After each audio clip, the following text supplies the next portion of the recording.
Hey everybody, I'm back from SCGCon. That was a long weekend and it was a lot of fun. What's up, Kelly Furtado?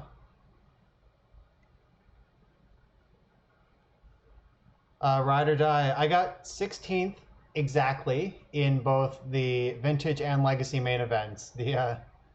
I started out both events 1 and 2 and just rallied back to get exactly 16th. Just which would have felt bad. It's like a case study in the psychology of success, where like people, much has been said about this topic, where like it feels awful to be like X1 and lose the last round, but it feels amazing to be 1 and 2 and just win out, even though it's the same record.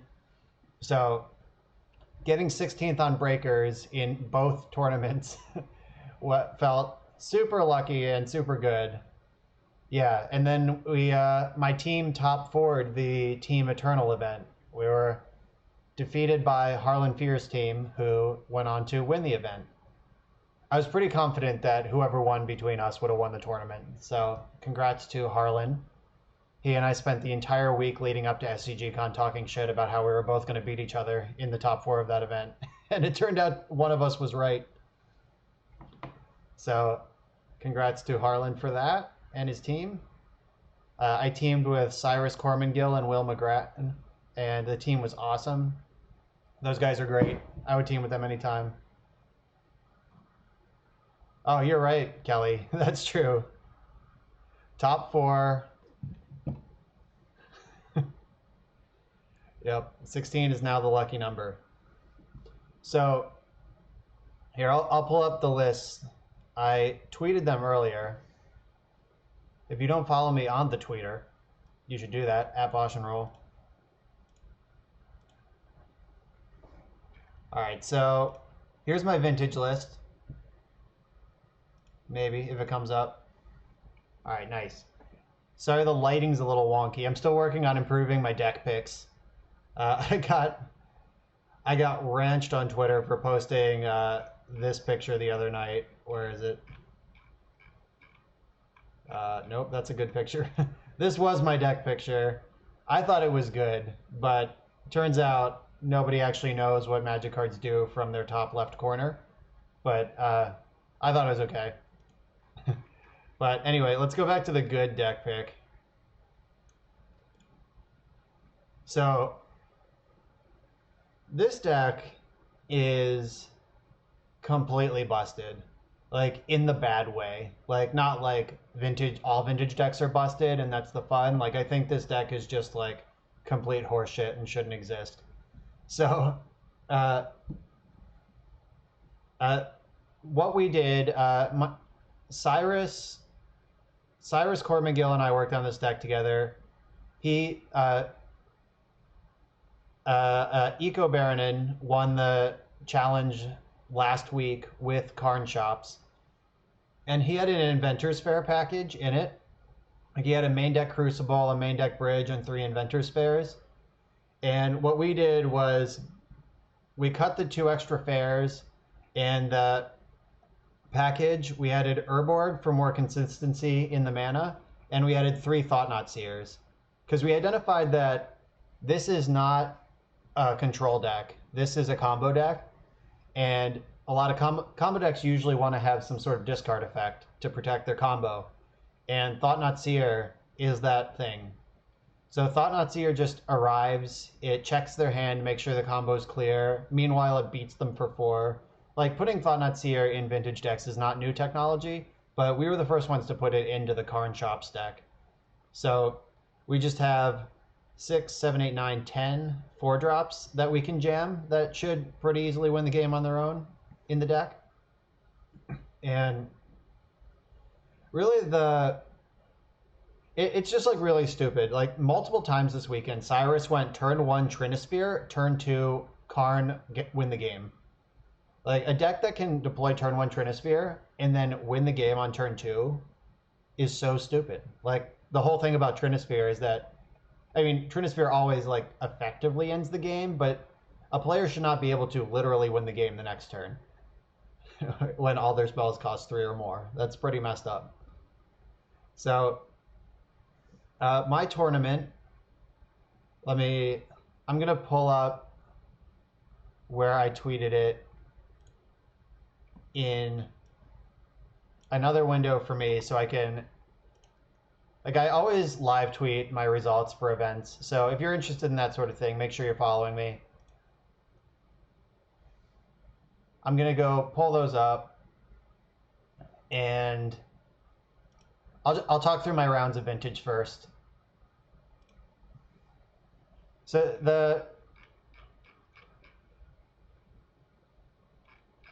all right, I have to scroll back 4 days now. 3-day weekends are so much longer than 2-day weekends, like outrageously. Like, as an old man now, I'm in my 30s, and not being a college kid who could just like live on Monster Energy drinks and McDonald's and still function after a long weekend, 3 days is so long. All right, so this is all on Twitter. I'm gonna just have it over here, and I'll keep the deck on screen. So my first match I played against Xerox, and game one I was on the play. I go Mana Crypt, Chalice on 0, and Sphere of Resistance. So they are, and I think I had Wasteland. Okay, it was Mana Crypt, Sphere of Resistance, Wasteland, cast Chalice for 0.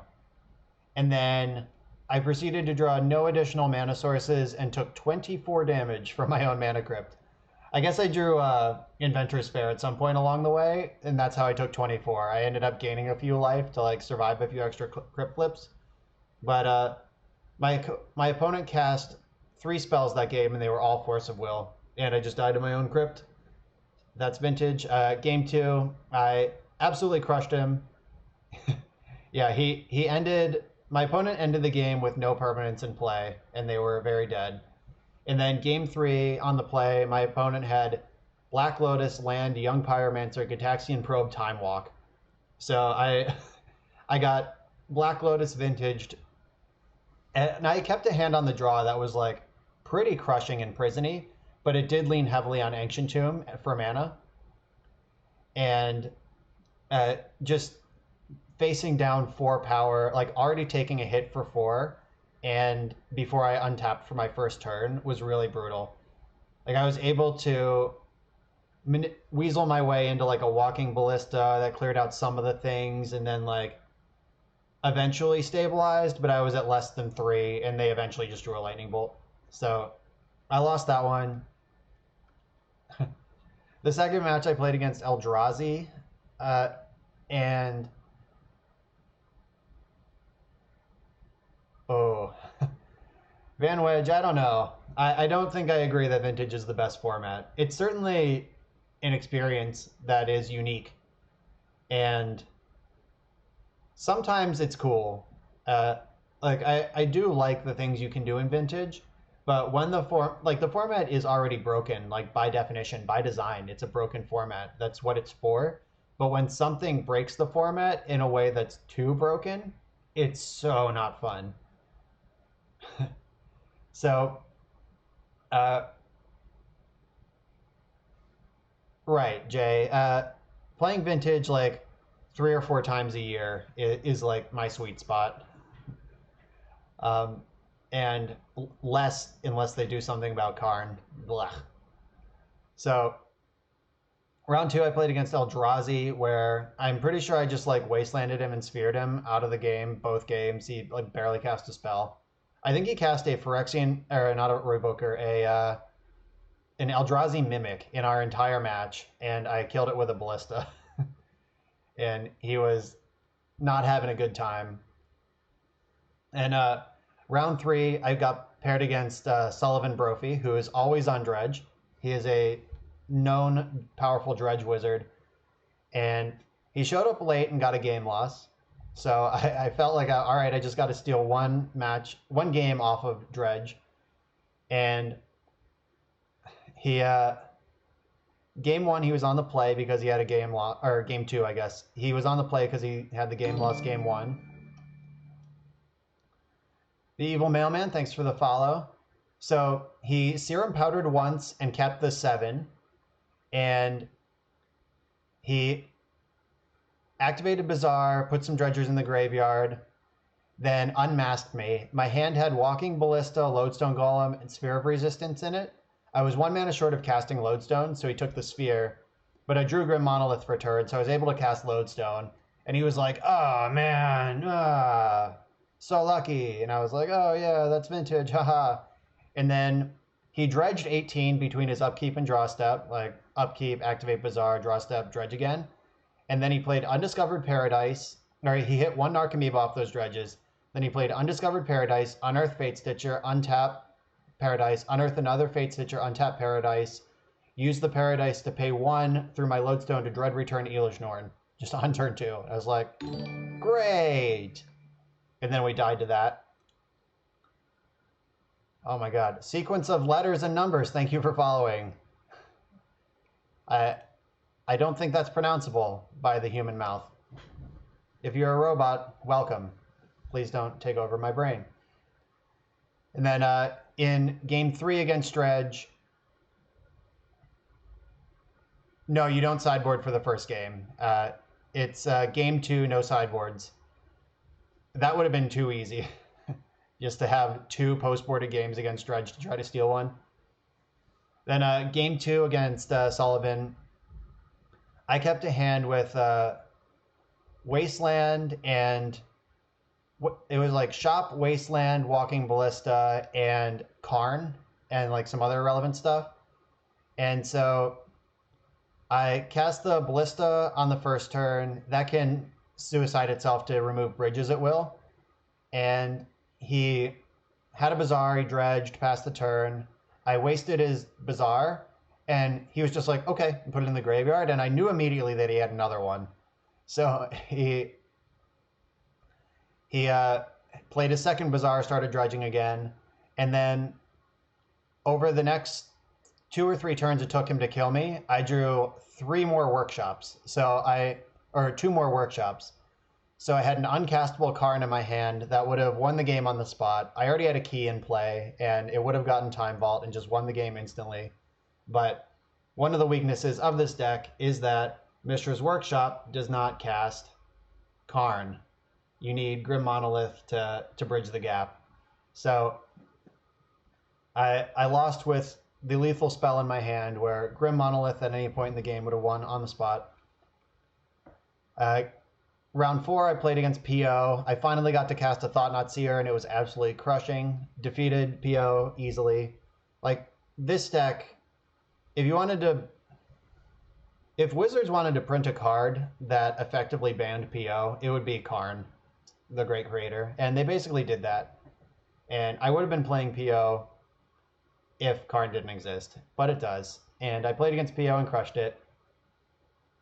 I played against the Mirror in round 5, and I just resolved the first 4 mana spell each game. Like, game 1, I was on the play, and I just like played a Karn, and it was like, okay, your deck doesn't work anymore. Game 2, he was on the play, and he goes like land, Mox, Soul Ring, Mana Vault, pass, and I just cast Karn. And all of those cards he put into play on turn 1 didn't do anything, and he conceded. That's just good magic. Then round 6, I played against Lands, where he had a turn 1 Fast Bond, but no stage or depths. Like, Fast Bond put 5 cards into play and discarded Loam, and he had a Bazaar. So he had a pretty... He must not have had Bazaar. Okay, he did not have Bazaar, I remember now. Bazaar was in game 2. So he cast Fast Bond, shit 5 lands into play, and discarded Loam. So he was on like the slow Loam, hope it works plan. And I just had a turn 1 Lodestone Golem and a Phyrexian Revoker, and they just attacked for 21 over 3 turns. He found the stage, but he never found the depths. And just did it. And then game 2, he had turn 1 Bazaar go, and I had turn 1 Trinisphere go. So he could still make land drops pretty well, but It couldn't deploy Moxin or Loam or anything because of 3-ball. And eventually he just died. Like I was able to cast something before he could. And then in the last round, I played against the mirror again. I was on the play in the blind, and I could have my hand could cast Trinisphere or Karn, but not both on the play. So I led on Trinisphere just to be safe in case he was doing anything other than the mirror. And turns out he was the mirror, and he played Workshop Crucible, passed the turn. Then I couldn't play my Karn because everything cost 3, so I played out some fast mana on that turn. Then he had Wasteland to go with his Crucible. He wasted me. And then I just had to monkey around for a couple turns, working my way up to Karn mana so I could win. But he was never really in the game. But I could have won on turn 1 instead of turn 5 if I knew what he was on and went for the Karn first.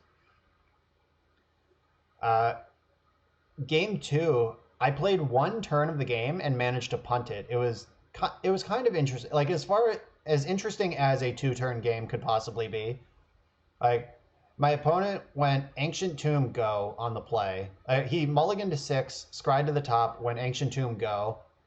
And I could either cast Karn, no, not Karn, I would have jammed Karn. I could cast Lodestone Golem, or I could Wasteland him and play out some fast mana and play Lodestone next turn. And I figured if he went just went land go, that Wasteland would be pretty safe, that he would just land go again on the next turn, because why didn't he do stuff this turn if he could have done stuff? And it turns out he scryed Mox Jet to the top, and the reason he didn't do anything on turn 1 was because he was 1 mana short of casting Karn. So he had a second Ancient Tomb, the Mox Jet that he scryed to the top, Grim Monolith, Karn, and I died. If I had played Lodestone Golem, I would have been able to just attack Karn and been fine. Karn would have cost 1 more, and then I could have just attacked it for 5 and won the game. So it was actually pretty interesting that I played 1 turn of the game and managed to punt it.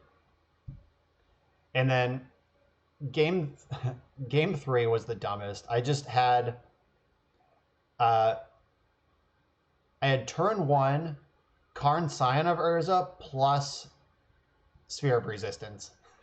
And I just made a 5/5 on turn 1, and then I upgraded it to a 6/6, and it brought a friend on turn 2, and they died on turn 3 without ever really casting a spell.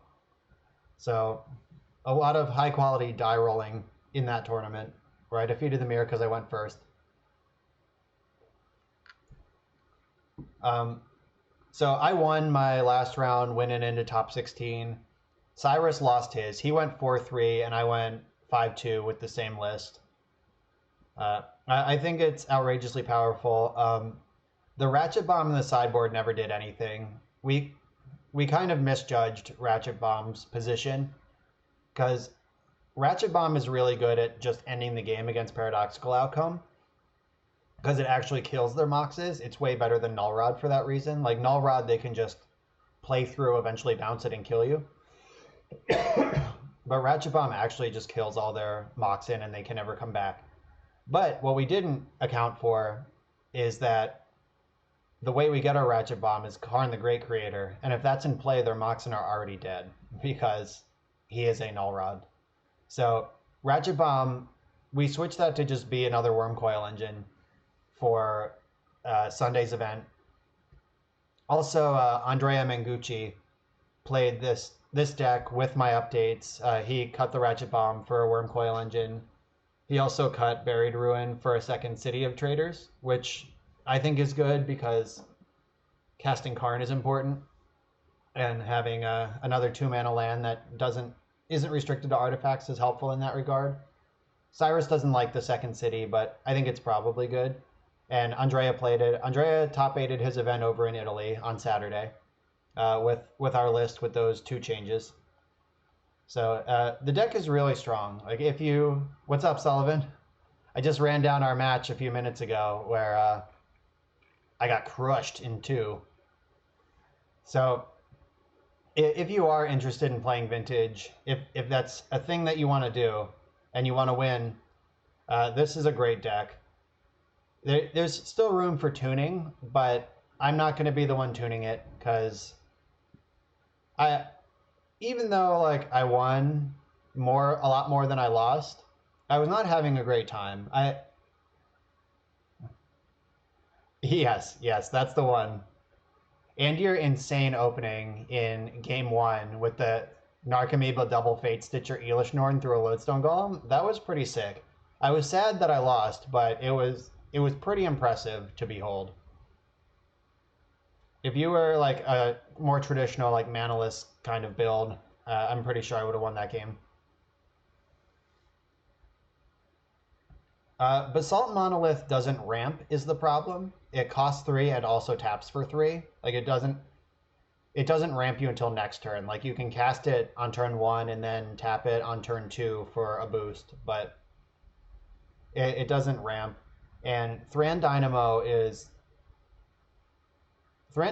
getting played in Legacy, but that you actually net lose mana the turn you cast it, but it untaps itself. So yeah, the mana rocks, we have all the ones that actually make mana in the deck.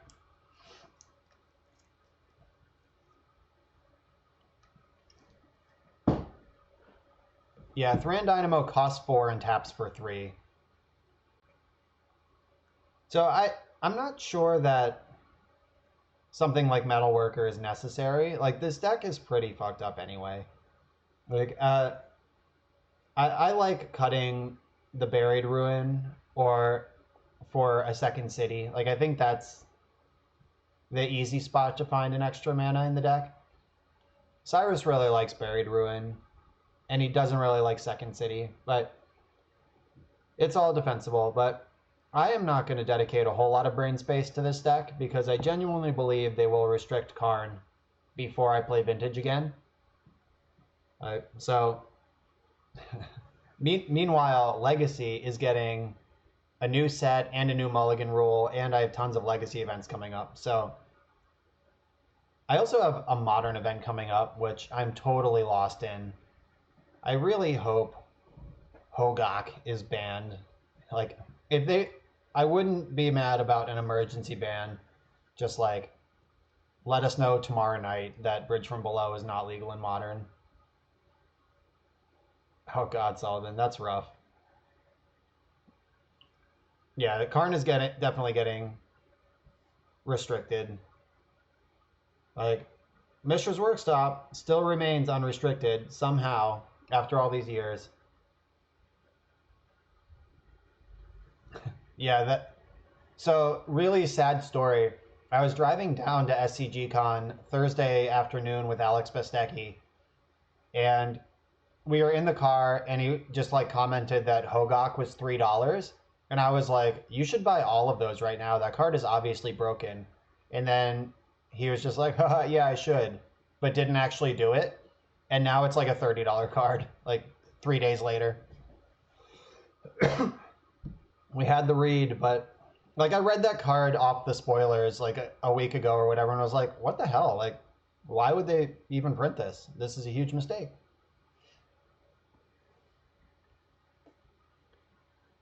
Yeah, I think restricting Tomb is silly if Mishra's Workshop is still allowed as a 4 of.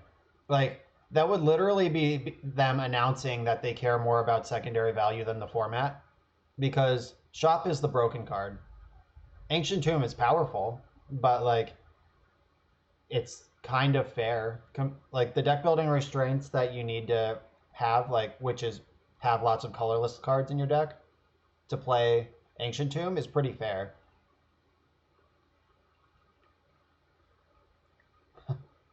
Yeah, that's crazy. TCG player for or not TCG player, MTGO Traders also has foils cheaper than the normal versions on basically every Modern Horizons card.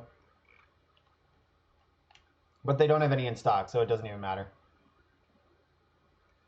Yeah, like I think like right. Yeah, so once again, a colorless card was printed. Once again, it broke shops in half. And once again, they're going to restrict the colorless card instead of the card that enables it. So, like, maybe they thought this one was okay because Shop doesn't actually cast it, but they forgot about Grim Monolith. This is a card that exists in Magic. You can put 4 of them in your deck. Anytime that you assemble Monolith plus Key in this deck, you can just never lose. You have so much more mana than your opponent at all times. Yeah, so that's Vintage. And I'm off it for a while. I had fun. Like, I had a good weekend. Hung out with a lot of cool people. Like, teaming with Cyrus was cool. Teaming with Will McGran was cool. I met Justin Franks, the Power 9, who created the deck that I won champs with last year.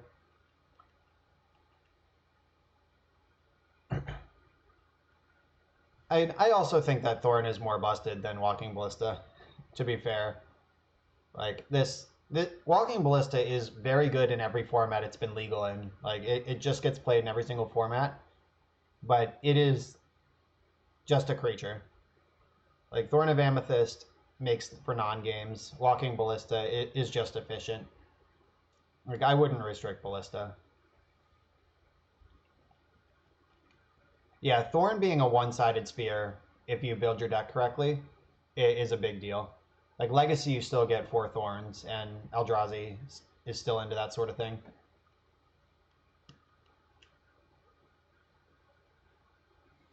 All right, Vintage is retired for a while. I have no Vintage tournaments until October at Vintage Champs, so I think there will be at least 2 banned and restricted updates before then. Like, there's one coming with the Core Set 2020, and it's before the Modern Pro Tour. So I actually saw this funny tweet from Turn 1 Thoughtseize. Let me see if I can find it.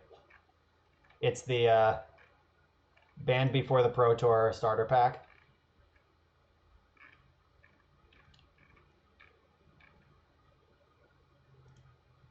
All right, here it is. Banned before the next Modern Mythic Championship starter pack. Bridge, Allosaurus Rider, Mycosynth Lattice, and Teferi. Just hit every deck with all the stupid new cards. Yeah, Bridge plus Hogak is just, I don't know, like, I think Hogak is really clever. Like, I don't mind that it exists as a Magic card. If it just, like, was only legal in EDH, that would be pretty cool. But being put into a modern set where, like, Dredge is already a tier 1 deck, and then the, like, Vengevine decks and, like, the Bridgevine decks, like, there's a number of Bridge from Below and Graveyard decks and Dredge strategies that are, like, tier 2. And Dredge just has always been good. Just giving them a gigantic monster that they can cast for free over and over again, it seems like a silly thing. Oh, that's rough. Yeah, blowing $100 on Hogox. That hurts. I also noticed that Urza is just like $50. Like, what the hell? What is that even in? Is that all on just EDH spec? Or, like, why? Yeah, so, yeah, Karn plus Mycosynth Lattice is also beating up on Modern pretty hard. Like, that, I think that engine is, like, mostly okay in Legacy, but I play blue decks, so maybe I'm skewed because I actually have Force of Will in my deck. Maybe, like, anyone trying to play green cards is just real sad. Thopter Sword combo. I mean, that would make sense, but does it break the deck to the point that it should be a $50 card? Like, Tarmogoyf is barely a $50 card anymore. And that card's great.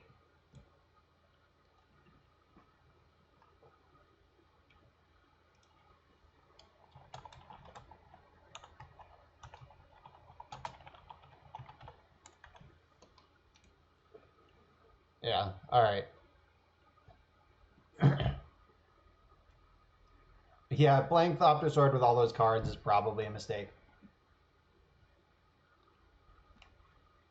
Yeah, I know a lot of the, there seems to be a, like, gentleman's challenge among vintage pundits right now to top 8 a vintage challenge with Urza in their deck first. I wish them all good luck.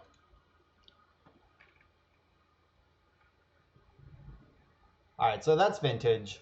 I did a lot more legacy than vintage over the weekend. Here's the legacy deck. Let me just tell you, holy shit, this deck is good. This deck felt like smooth butter basically all weekend. The only hiccups that I had with the deck, Trinisphere is $60? Holy shit. I wonder how much my sweet Roland Chang altered version is. Mine's an Octosphere.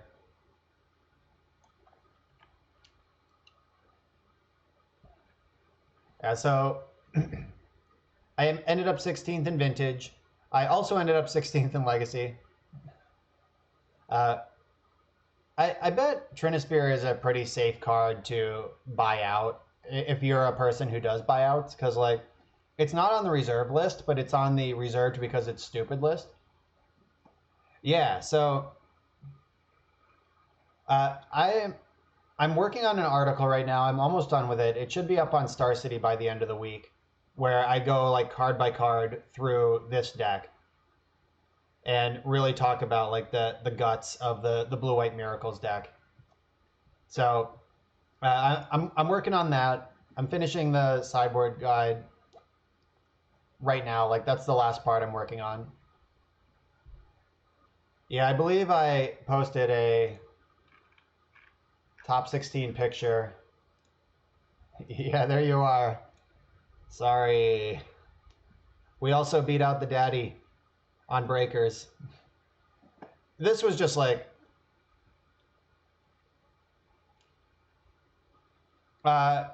you mean the invitational ride or die? Yes, I was there. I briefly stood. The only only time I was in the main room was during the finals of the NV. They opened up there's like an arena. So the Berglund Center has like a big like convention center room, like any other convention center that they've always used. But for this one, they opened up the Coliseum is what it's called. I believe I have a picture of that too. Yeah, all of the vintage and legacy tournaments happened in this like actual sporting arena. F711, do you want me to hide it from you? Or do you want me to tell everyone the secrets?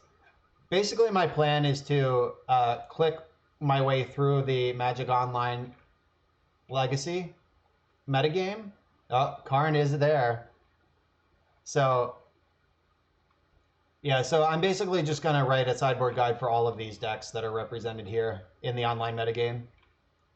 Because I can't write about every deck, but I'll do my best here. Yeah, so this is where all the legacy events happened and eternal events. So I was only in the main room at the end of Sunday. So I did stand behind the finals as it was being played for a little bit. Watched a couple minutes of that.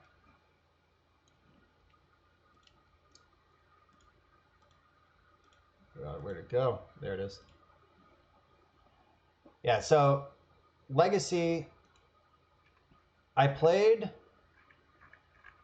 I went 12 and 3 over the weekend in Legacy. And my losses were to Gerard Fabiano, Dave Long, and Harlan Fear, who are all legendary creatures. And Dave was on a bad matchup, and Gerard was on the mirror, and he just like drew better. So that's kind of what the Miracles mirror is right now. Whoever sticks the first Planeswalker is just going to run away with it. Yeah, so my Legacy play for power, lost round 1 to Gerard in the mirror. Round 2, I played against Karn Post, and this was kind of a bloodbath of a matchup. Like, it was a lot of weird things happen.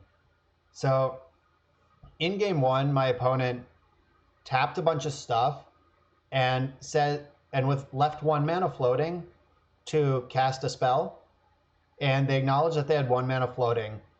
Then they took several other actions and priority passed back and forth a number of times, and I lost track of the floating mana, and they didn't keep. So the rule is you're supposed to remind your opponent that you have floating mana anytime priority changes, anytime you pass priority. And like my opponent cast their spell, they like activated a planeswalker, they like did something else, and didn't remind me that they had mana floating. But like I also forgot that they mentioned that. And then like 3 game actions later, they cast a Karn the Great Creator that I could have Force of Willed, but they only had 2 Ancient Tombs up, and they were at 5. And they had little Ugin, so the 2 Ancient Tombs could cast Lattice, because Ugin reduces colorless cards cost by 2. So I let Karn resolve, because I was going to let them go to 1 to cast Lattice, and I would just force that, and then ambush them with Snapcaster Mage and win. That was my plan anyway. And so I let Karn resolve, they wished for Lattice, and then they're like, with my floating mana, Trinisphere. And I was like, oh shit, that mana was floating. Like the 1 floating mana plus the Ugin discount just pushes through Force of Will, because they have Trinisphere now. And I didn't have 3 mana up. And it was like, at first I was just like annoyed at myself. I was like, oh, I lost track of that. And I conceded. But then during sideboarding, I called a judge and asked whose job it is to remember all that. And they confirmed that my opponent should have been announcing it. But like I didn't chase it down to like try to get a different ruling or whatever. Like the game was over. Like ultimately it's my own stupid fault for losing track of that. So game 1 ended a little weirdly because of that. Then game 2, my opponent had like a big flourish on their 3rd turn where they cast like Monolith Key, Monolith, Big Ugin, like 8 mana Ugin. And I Force of Willed that. They had 1 card left in their hand. And then I had to decide, do I want to hold up Dovin's Veto and pass the turn, or jam Jace while they had 1 card in hand and the coast was clear? And I was like, whatever, Jace, Brainstorm, go. And turns out the last card in their hand was Karn the Great Creator, obviously. So they cast Karn, they have basically infinite mana, they minus Karn, go to their sideboard, and then they inform me that they forgot to sideboard out Mycosynth Lattice from game 1. So they just get Sorcerer's Spyglass instead and turn off my Jace instead of winning the game on the spot. And then I was able to grind back in and win it because they forgot to put Lattice in their sideboard. That was pretty awesome. And then game 3, I just had 3 basic lands, back to basics, Force of Will, blue card, and Teferi or something, and just crushed him. He was never in that game, so that worked out well. Yeah, big oops energy. Round 3, I played against a Stoneblade player. He was super chatty. He was like an older guy, like probably in his 40s, and just like super friendly, clearly just like plays Magic once in a while, but has been playing a long time. I crushed him pretty hard because Miracles can basically never lose to Stoneblade.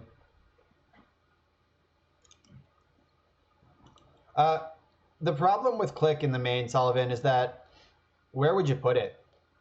Like, maybe you could cut one of the Dovin's vetoes, or like it could be in the back to basics spot, but generally you're just trying to blank their removal as much as possible game 1. Yeah, like there's a lot of 3s already. Like the deck building space is pretty tight, and Click just isn't good in every matchup. Like I don't want it against like Death and Taxes or Maverick or like I don't know. There's just a lot of stuff. Like Click is a surgical tool for certain matchups. Yeah, that's why I added the Caracas to the deck. I was torn between, like I won a tournament weekend before last with 3 planes in my deck and no Caracas, because I really like being just wasteland proof, but The click lock options with Caracas are just too good, and it's worth the exposure to Wasteland. Oh, F711, a completely unbiased opinion that I can cut Null Rod from my sideboard. You know what? I don't think that I can. Oh, it's not really for you, but God, is it good. Yeah, I guess that's true. They could draw Wasteland for the Caracas. That would get them out. So, but yeah, Null Rod is like old technology. Miracles has played Null Rod long in the past when Legacy was a different format.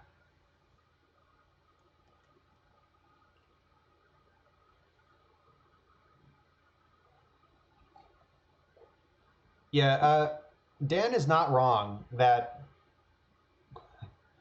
Cut Rod, insert Karn. That's how you make every deck better. Honorog actually did test and stream Carnicles, just Miracles with the Karn package. Well, Null Rod is easier to cast, and I have been bitten. It seems small, Requiem, that like in my blue-white deck, the difference between Null Rod and Stony Silence, but like sometimes you actually do just have blue-blue. Like I never would. I usually, well, it depends on the matchup, but generally I'm not trying to mulligan looking for a white source. Like my blue sources plus my cantrips will find a white source when I need it. But like jamming Null Rod on 2 is pretty important. Oh yeah, Null Rod is good. I played it in Elves for a long time against like Storm specifically. So here is what I'm going to play tonight when I'm done talking. I currently have 4 in here, and I replaced one of the vetoes with a Force of Negation. So we have 5 forces now, and I'm just going to go full Vista because, like,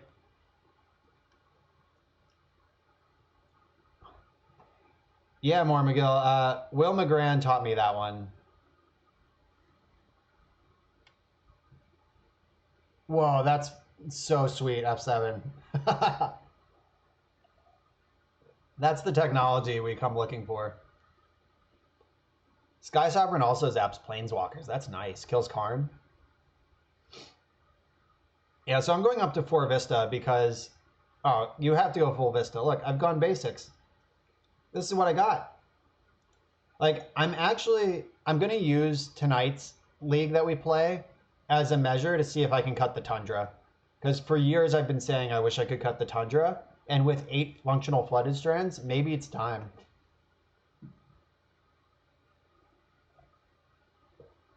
Oh, right. One of these is supposed to be a Caracas. I didn't update that change. Yeah, I didn't make that change on Moto yet that I made in real life. Yeah, I'm back down to 9, but it might be 10 soon, Sullivan. Like, this Tundra might just become a Plains... Wait, what did I just cut? Oh, I have 61 cards. I didn't cut anything. All right, there it is. Real life is not real. Oh, Stu is here. Stu let me borrow shops for Vintage, so thank you, Stu. I would have had to play Standard without you.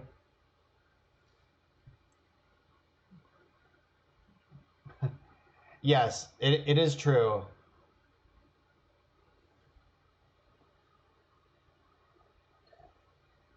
Yeah, exactly, Sullivan. I wrote an enormous article. It's already over 5,000 words about this deck, and I'm not quite done yet. But I do talk about exactly that, where being able to fetch Tundra so you can plow into counterbalance just doesn't matter because we don't have counterbalance.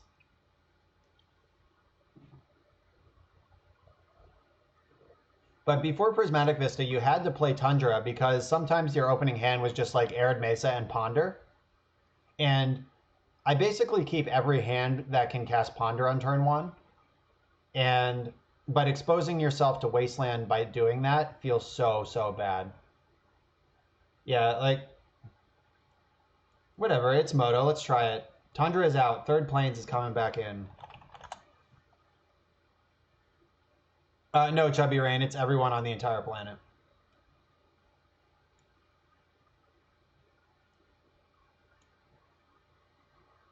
Yeah, so 7 islands, 3 plains, 1 Caracas, 8 flooded strands.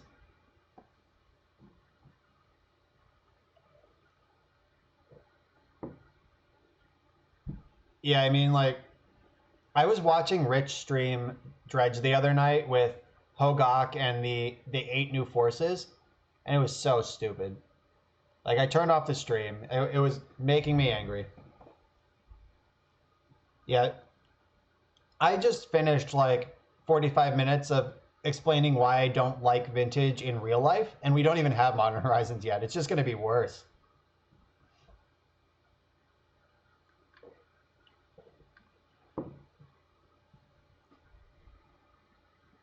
Yeah, Sullivan, it's an expensive time to be a foiled out Dredge Wizard. Yeah, I'm super stoked about the London Mulligan. My article is going to talk about that a little bit too, because I mean, Vintage is just like busted beyond repair right now. Well, I guess not beyond repair. It's just if they're willing to repair it or not. Oh my God, Narcomoebas are cut.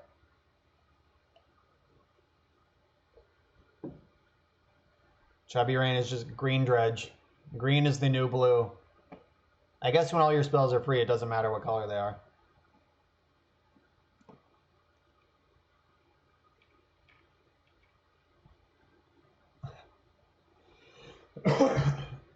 You might be right about that. Yeah, it's hard to know what is pre-release hype and what is real until it's too late.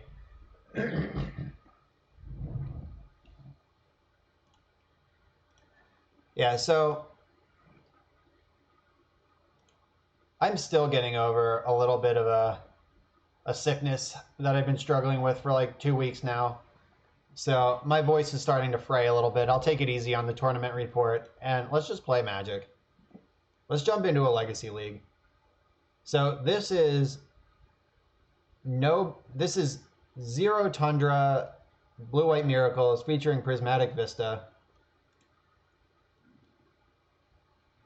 Oh God, Moto looks different. What do I do? All right, Legacy, competitive Legacy League. I have not played Magic Online since this interface update. I just have to figure out how to join this league now. No deck history? What? What do I do? Where's the button?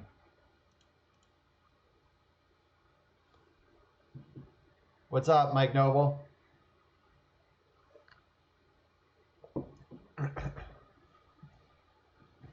Yeah, if you've ever had just like a sick fantasy to play Dredge, now is the time.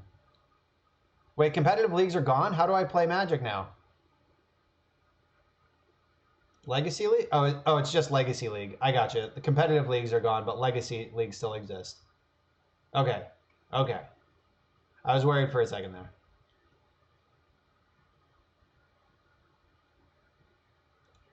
All right, where do I pick my deck? Deck? Okay. Vista, okay. All right, this is kind of cool. It takes some getting used to, but I don't hate it. All right. Let's battle. All right, this looks familiar. We're back in. Woo.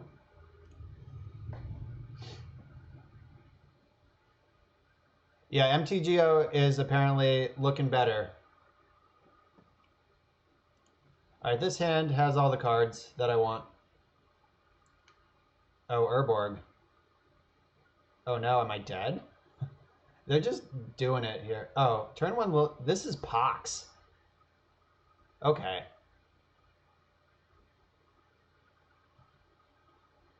All right. We'll just have to work our way through this. This matchup's good. That starts pretty messed up, but let's do it.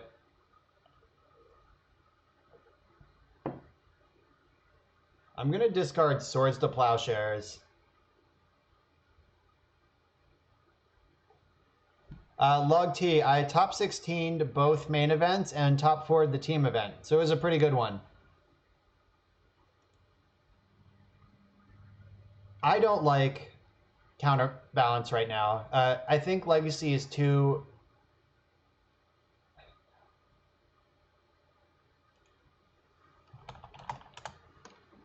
Yeah, I think Legacy is too focused on 3 and 4 mana cards for that to make any sense. Like, how many 3 mana cards and 4 drops can you put in your deck that, I don't know, it just, like, seems really bad.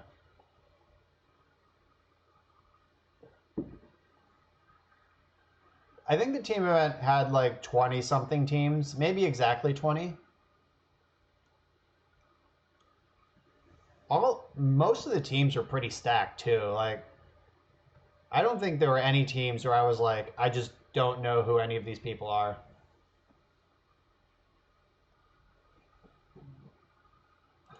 Hell no.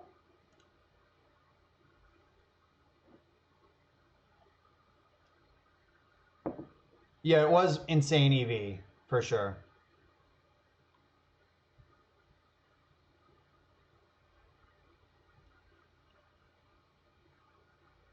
All right, so I think Jace is too slow here. I am not coming to GPDC this weekend. Ooh, that's interesting. I'm not coming to DC because all of my winnings from this past weekend were in store credit, which is great when I'm buying all these new Modern Horizon cards, but doesn't help me. God, what's happening now? Is it other Liliana? Ashiok. That's my own technology, you bastard. How dare you? Alright, so how do I beat this thing? Shit.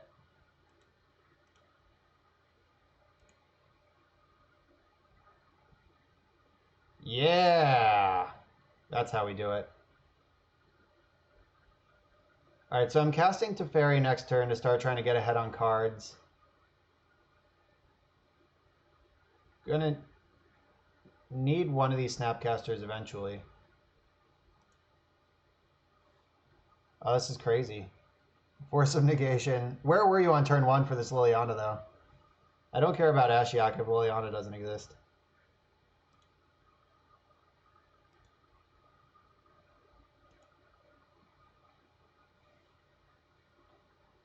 Oh no. I don't have enough cards. God, Liliana's so good.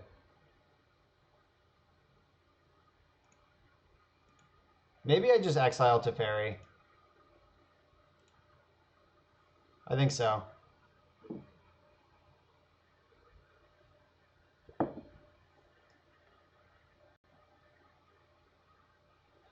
What if we won this die roll and just spell pierce their Liliana on turn 1?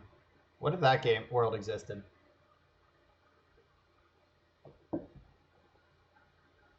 Oh, my opponent lost connected to the game. Oh, they're back. I think they're having lag issues over there. They said something in the chat about it.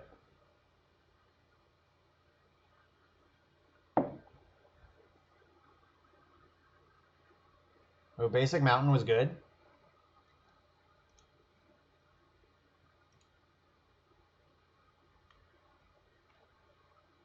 Alright, so I have to discard Brainstorm here, unfortunately. So then I can make my land drop next turn and cast Snapcaster Mage and do stuff maybe.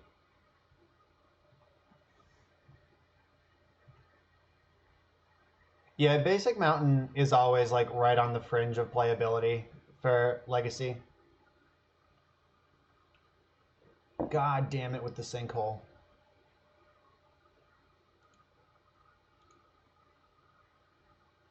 Wait, I can spell pierce this. Is that actually good?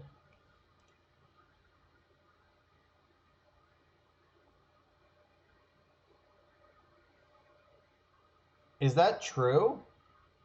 Log T, does Shenanigans just brick graveyard-based hate for Dredge?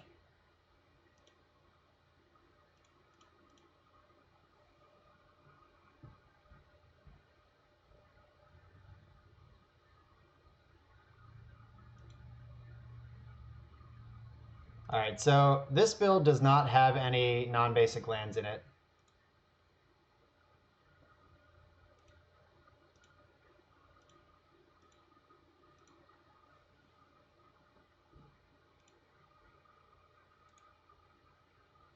Liliana being on 6 is pretty scary.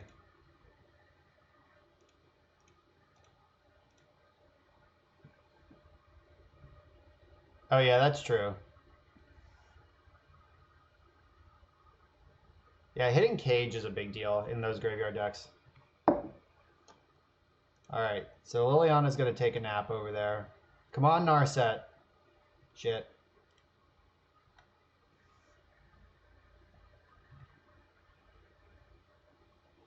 Yeah, Shenanigans is a 2-mana card.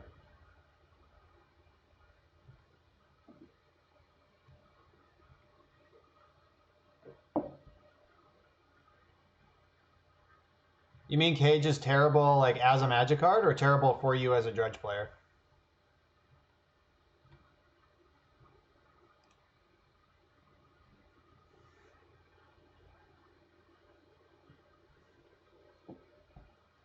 I mean, doubling as Oath Hate is a pretty good reason to play a card. Oh, yeah, I would agree with that. Because they still get to dredge and do stuff.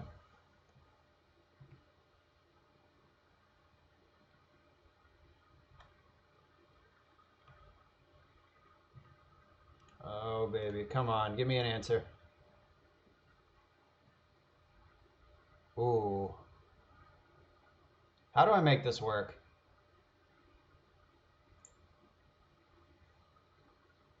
Liliana's going to keep Mentor in check.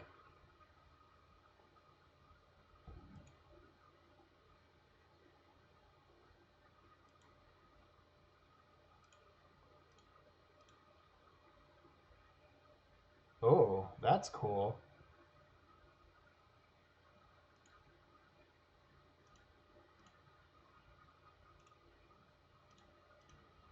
All right, well, this is going to take the pressure off at least.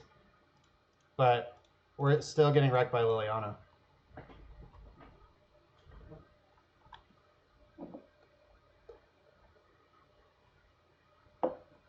So next turn they could like minus just as Vindicate my back to basics.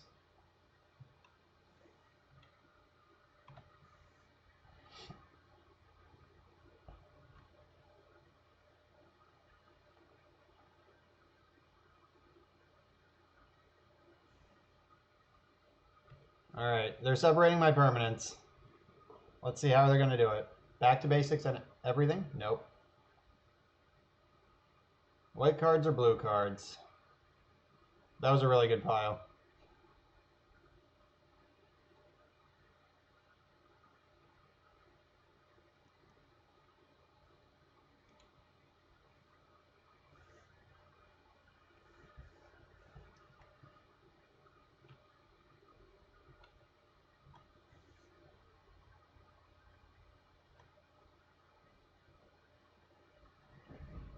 Yeah, it turns out that Dredge is just real stupid and hard to hate no matter what you do.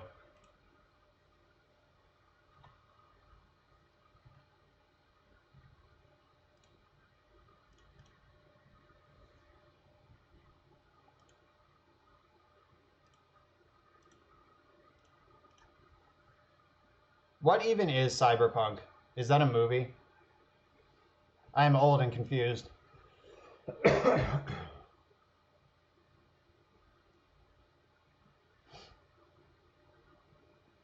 Oh, it's a game? I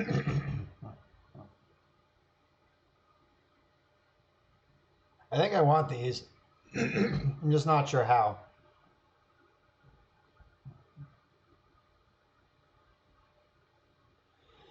All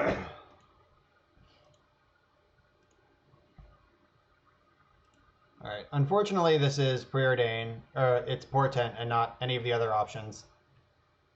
So I'm going to draw this card straight into the Liliana. Oh no, did they draw Sinkhole? Oh, Hymn to Trock. I don't even care.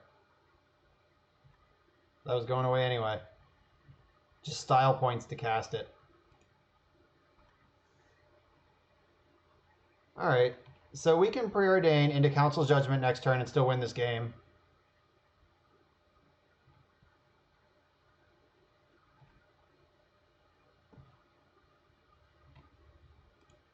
Also interested in any Planeswalkers. All right, that'll be good next turn.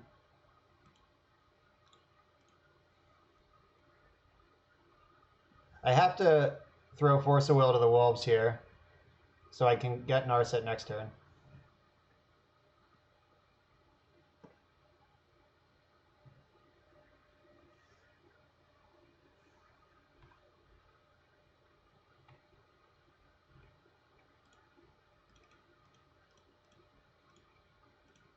All right, I'm going to play this but not activate it. Because I'm just going to have to discard whatever I get.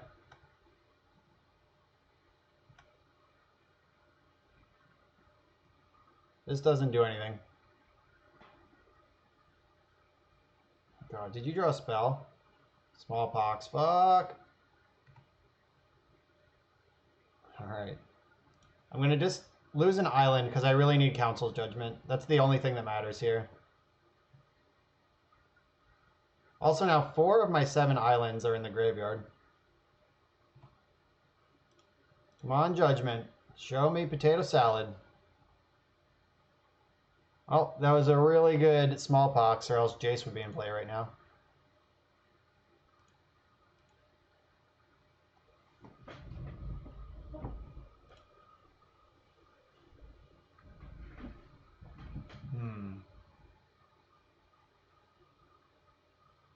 All right, Swords to Plowshares doesn't matter.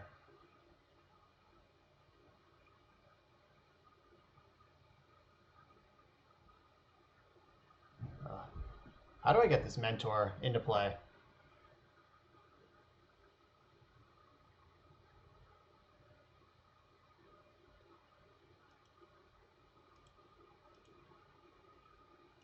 All right, so I draw this, I play this.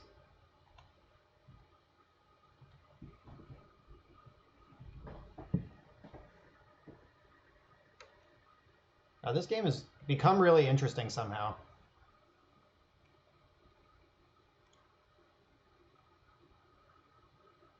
Oh, I guess I just discard Brainstorm.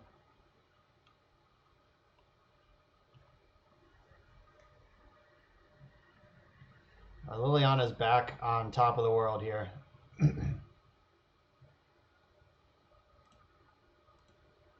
right, I'm going to fetch for the shuffle, and then Narset is going to find me what I need.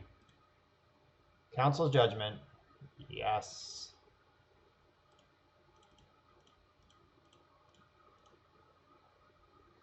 All right, now I need them to just like brick for one turn. Don't Thoughtseize me. Yes! We're doing it.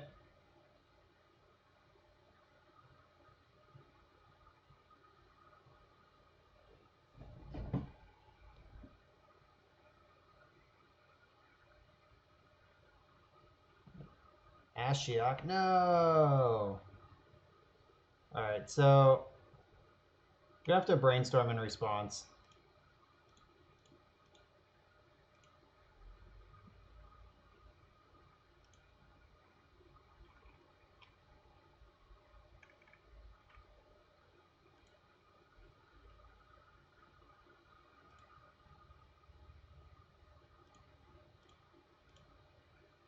I'm also pressuring Ashiok now, so that's pretty sweet.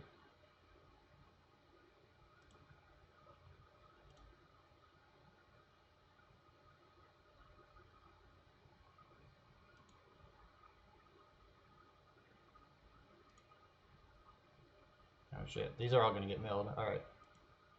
Put back the 2 I don't care about. Oh no, do you have him to draw too, you fuck? Okay, no, they don't. That was scary.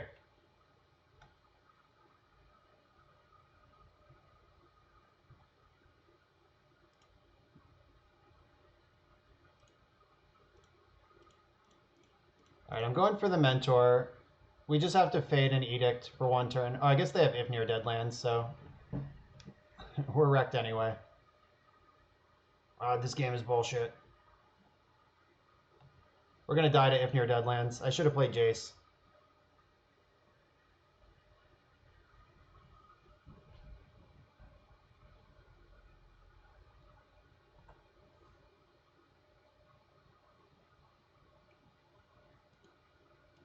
Oh, Ashiok is really good in this deck.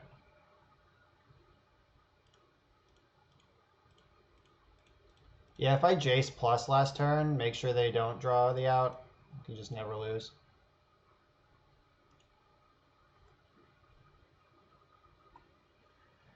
I guess now it's a race. They can hit 12 more cards, which is plenty. Yeah, Ashiok is super fucked.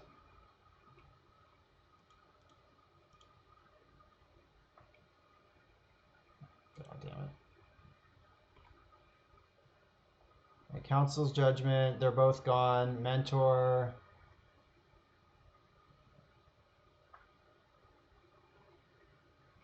Oh, there goes the other Mentor. Alright, now we're dead.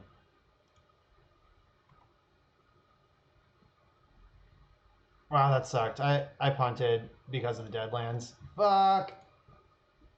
Alright, well, we almost ground back in against their absolute nut draw, so let's play a real game now. I'm also a little worried about how much time that took. That was annoying. Eh? Give them the business. Celestial Purge is a big deal. Terminus does nothing. Supreme Verdict does nothing. Flusterstorm is going to be great against their sinkholes and discard spells. Yeah, Ashiok is really good. Like, obnoxiously so. I'm going to cut Plows for Disenchants, because most of their creatures are artifacts. Like, it's just factory. They might have a Nether Spirit, but we'll deal with that if it happens. Got our 5 Force of Wills. Would have won game 1 on the spot if we had one on turn 1. Well, what are you going to do? Ashiok is Dredge Hate. That is why they are in my sideboard, or a big part of the reason. Back to Basics was actually really good last game. I don't think I want Null Rod. Containment Priest can pressure a Planeswalker. Also shuts off Nether Spirit. Maybe I do want Priest. Yeah, it's real bad in Vintage. It's a 3-mana card. Portent might be the worst card that's left.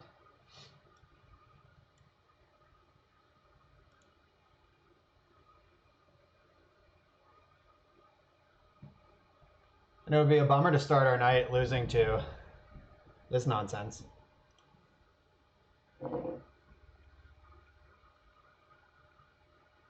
Ooh, this one needs some help, but I'm keeping it. I have the Force of Will.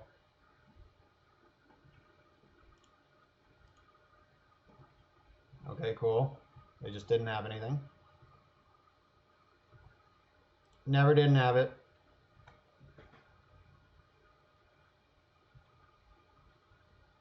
Yeah, for sure. Sorcery speed is a bit of a deal breaker. Chains of Mephistopheles. That's a powerful card. I got something like that too. It's right here. All right, let's put back Council's Judgment. Because without a Tundra in my deck, all right, not being able to cast turn 3 Council's Judgment is a big deal. That's worth noting, not having access to Tundra. Yeah, Celestial Purge is a great magic card. Powerful spells.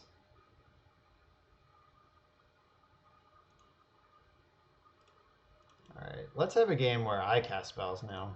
Where they don't have turn 1 Liliana the Bell in the play. The fuck? Celestial Purge, yes please.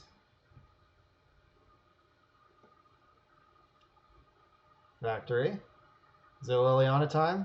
It's turn 3, it's gotta be some Planeswalker. That's the whole deck. Huh. Do I care about this one? I don't think I do. Like, I can purge it or attack it. I'm gonna let this happen. I might regret it.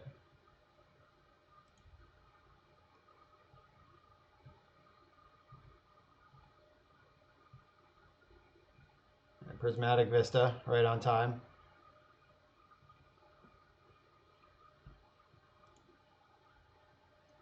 Yeah, I'll just click them to death. It's not a big deal.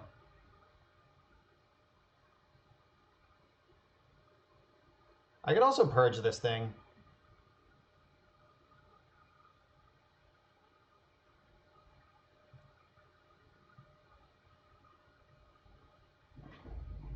Alright, they know I have Force Negation now, and Negation Force only costs 3, so I can actually just cast it if I want. Did they work together a nice Thoughtseize Liliana turn?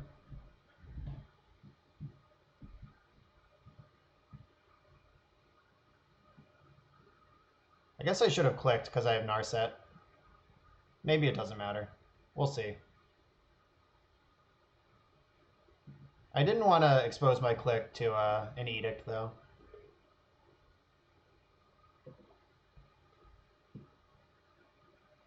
Liliana of the Veil.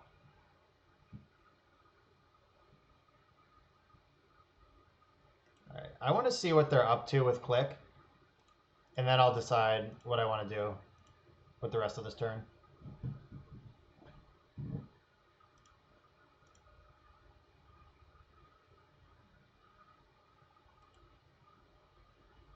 Elder Spell?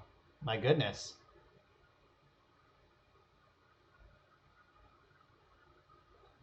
Let's get rid of this Bitter Blossom. They can have the fucking Elder Spell, whatever.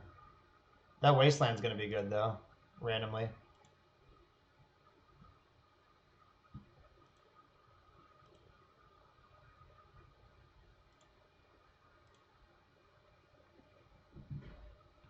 Yeah, they're actually gonna get to Wasteland my Vista.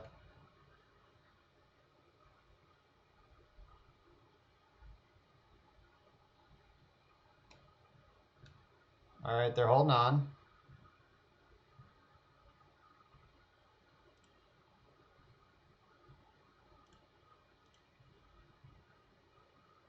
Yeah, Cabal Pit is miles away from being functional. And we can just cast Force now. Sweet. The 3-mana hard cast version of Force of Negation is a big deal. Like, that's a lot less than 5. Yeah. Click plus Narset is real nice. The card goes away and it does not come back. Alright, here's Wasteland. They're gonna get me. Can't search. I'm not gonna purge in response. This thing's already on its way out.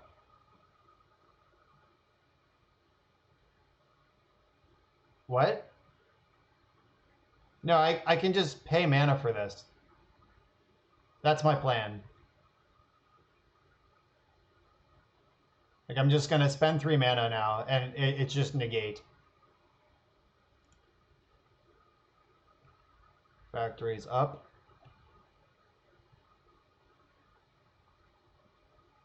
Where's this going? At my face? I'm winning this race, so they have Cabal Pit, Elder Spell, and 1 unknown. They played Wasteland this turn. Alright, I'm gonna disenchant this. And hope that I don't get... Alright. Didn't get punished. Got rewarded, in fact. Now I have Spell Pierce and Negation up. Yeah, you can always pay 3 mana for Force of Negation, no matter whose turn it is. You can only use the alternate cost on other turns. Boo! Oh, they did find a 3 mana card.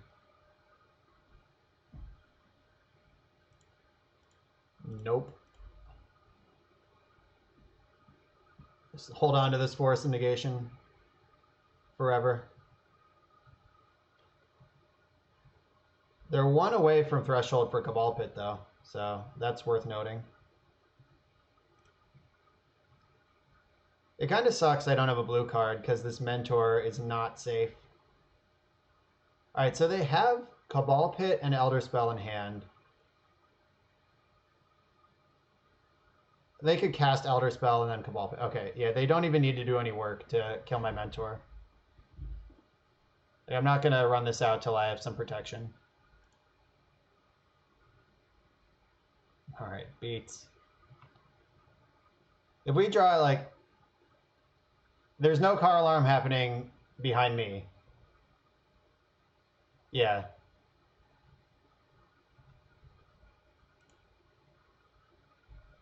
All right, so now the race is just on here. Hopefully I can get them to burn their Cabal Pit on this click.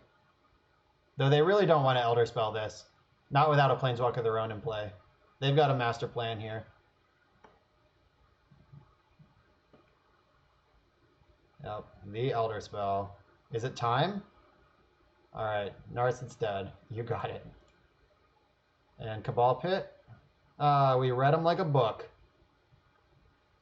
So any land or blue spell makes Mentor totally safe. That'll do it. I guess I shouldn't say totally safe because they could have another Cabal Pit or if near dead lands. That would get me. All right, that's not it.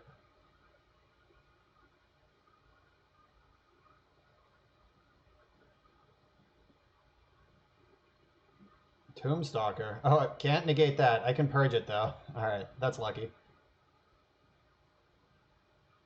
Yeah, Necrotal would be bad. I'm not ready for Necrotal or Shriekmaw or any such nonsense. Got this on lock, though.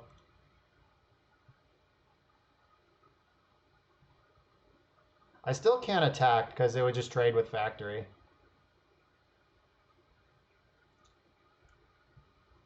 That's annoying. And like, I'm edict proof now. I still have force up.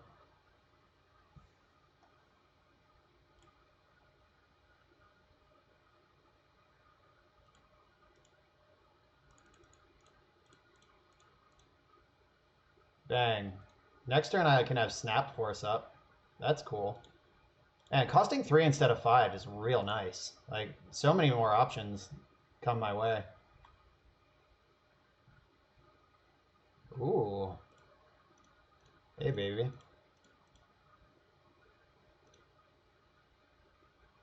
I can just jam to Fairy and start doing other stuff. And I can still snap Spell Pierce if I want to. No target.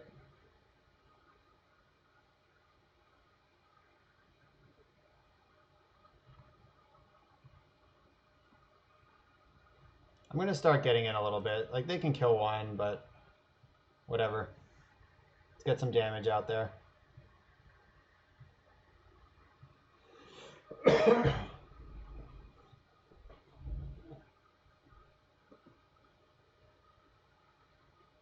Yes, I know you're very clever making that a 3/3.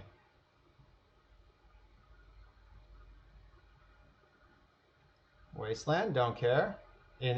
This Wasteland probably makes whatever they're going to cast next out of Spell Pierce range, so I do care that much.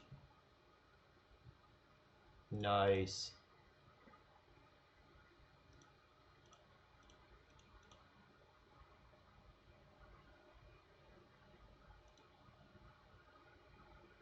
Maybe not. Maybe I'll do that now. Good line. Sullivan is smart.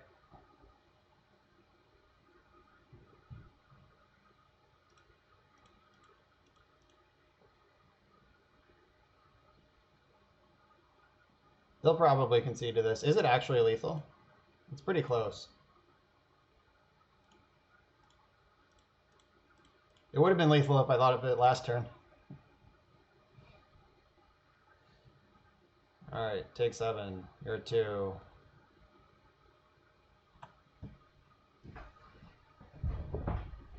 All right, we managed that one. I feel like I'm lagging kind of bad on Moto right now. Like, I don't feel like I spent 22 minutes or 18 minutes figuring all that out. That was kind of weird. Yeah, I just got excited and shoved my Planeswalker into play. That's a thing I'm known to do.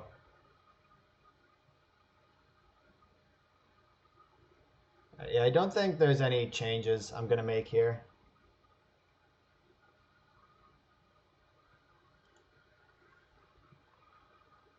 It all remains the same.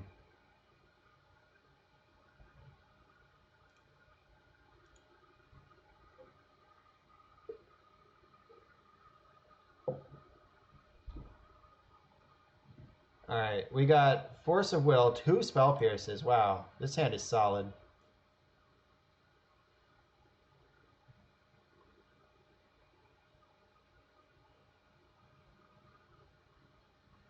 Thoughtseize. All right, go ahead. Hand's pretty solid.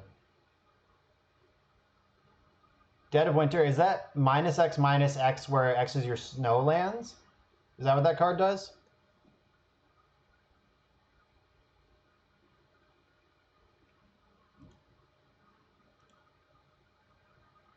My Ponder.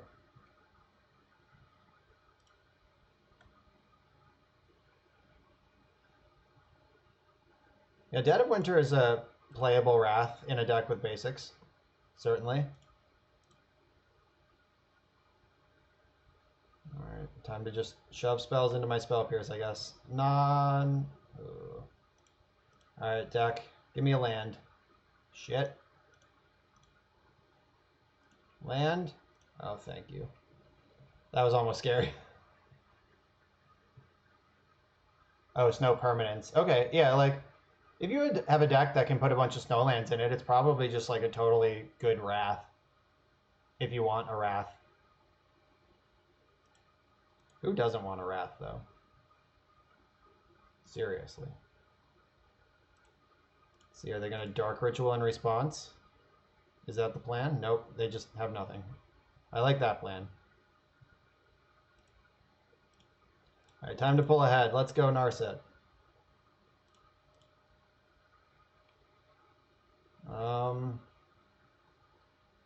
Teferi dies to Wasteland, but I think I need more value happening. Like recurring, like permanent sources of... Yep, there's the Wasteland. That's fine. Got lots of Planeses. Last Hope, huh. I have a lot of answers to that one. Alright, let's hope I don't die. I'm going to let it resolve. Maybe I'm crazy. Just need to find some white mana and we're fine.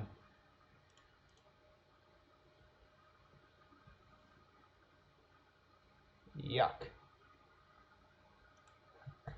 Alright, that might have been suicide. And it kills me eventually, but like not right now. Oh, didn't need 2 of those, Moto. Like it has 1 mode and it's the -7 mode. Like maybe I'll just never hit a land drop and die. Or maybe I'll like buy a bunch of time and save my Force of Will for Lily of the Veil. I certainly recognize that that's a scary card over there. Thoughtseize. With 2 mana up, this sucks.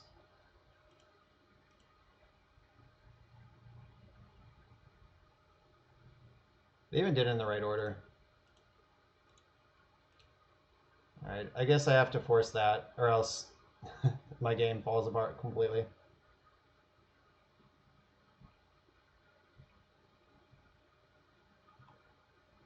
Alright, a land. We're back.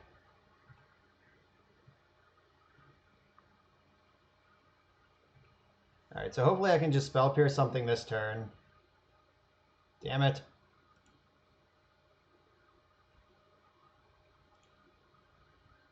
They're very good at drawing all the right cards.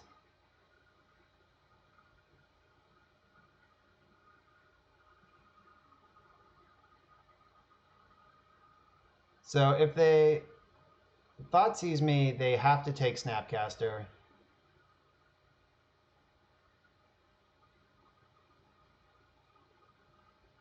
I can't even put it out there because, all right. But if I don't, they'll take Council's Judgment and then I lose immediately.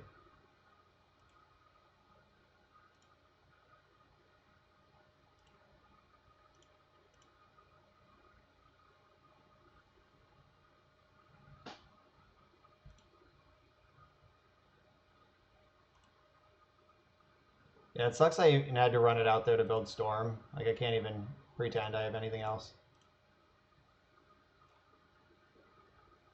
All right, time to draw a white source. Yeah, like exactly Thoughtseize 2 turns in a row is what the card they needed. Like him to Turok, I can just answer cleanly. Like, don't even care about that. Just draw a white source and win the game.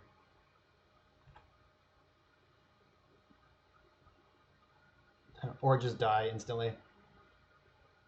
All right. Time to race their zombie army. Let's hope their hand just has nothing. What are the odds? 100%? Liliana the Veil? Fuck. Alright, we're dead. Our opponent drew perfectly. We could have forced Liliana, but I don't know. I think it's more likely we draw planes at any point, or a card that finds planes. Certainly willing to believe that that was a mistake, but when you have the answer in hand and you just need to draw a 13 outer in your cantrip deck. Okay, yeah, I needed 2 planes.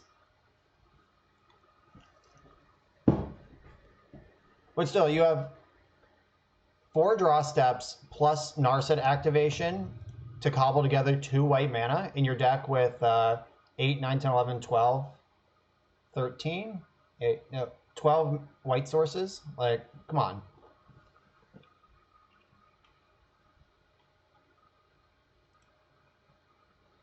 Yeah, we got lots of good answers to the Liliana. I would still make that play again if I had the chance. Like that Narset activation that... No, but it finds cantrips, which my deck is stone full of.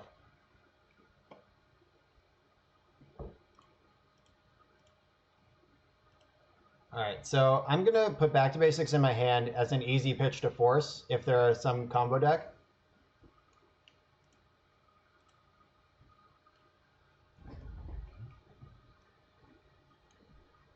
Okay. Goblins. Okay, here we are. Oh, good.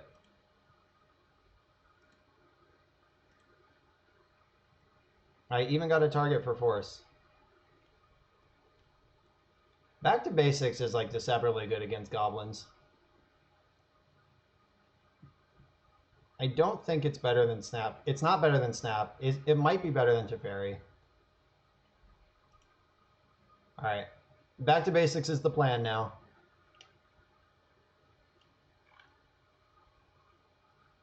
We hit their vial. Yeah, if Narset was just Impulse, it's just like it's already pretty close to Impulse, but not actually.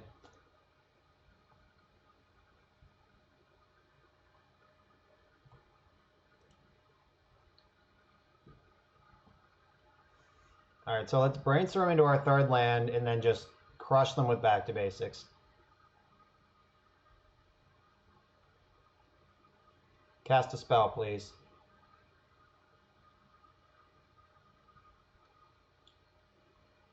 Okay, good. They cast a spell. Alright, now we need to find a land, and we're good.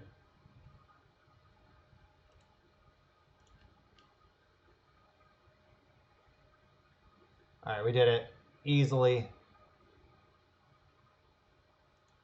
I'll put back Judgment and Plains.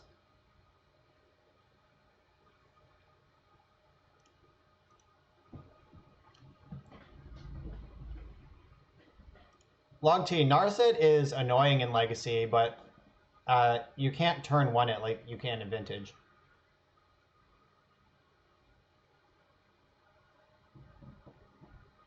Speak of the devil.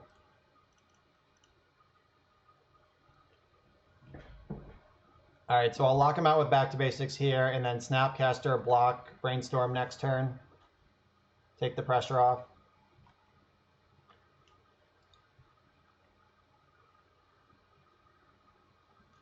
Yeah, there is a clip from my stream of me using Narset to find the mana source that I needed to turn one Narset Time Twister. Like I can make 5 mana with my hand, and I just run out Narset, and if it hits any Mox, we just also Time Twister. It's a pretty sweet video. It is the argument to ban Narset incarnate.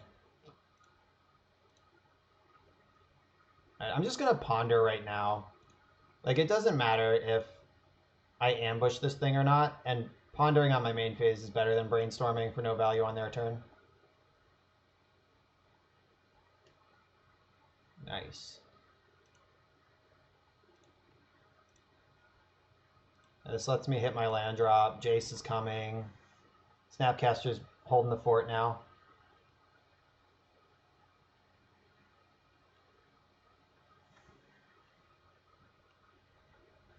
That was pretty awesome. Like, forcing the Aether Vial and then just locking down their lands. Back to Basics is actually like really deceptively good against the quote-unquote monocolored tribal decks. Like, Back to Basics is really good against elves, death and taxes, goblins. Like, they all play a lot of lands that are not basic whatever. Oh, the spite attack. I'll take it. This creature doesn't have first strike, does it? Nope. All right. Oh, I saw the line of blocking, and then they conceded immediately. Nice. All right, goblins. This is kind of a weird one. Supreme Verdict is great, obviously. Anything that wrecks all their creatures is good. Dovin's Veto is bad. Spell Pierce is bad. Celestial Purge exiles target permanent in their deck pretty much. Back to Basics, just crush them. I think I do want that.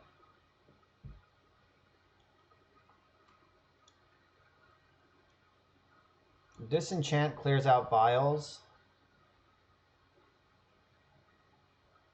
I don't want to lean on Null Rod because they have Trash Master in their deck. Like, they just got a Lord that also destroys artifacts. So my plan is going to be control their Vials with Disenchants and Counter Magic, and control their lands with Back to Basics, and get in there somehow. Despite it being instrumental in our last game, I don't want Force of Negation in my deck. Like, Aether Vial is the only target that they have.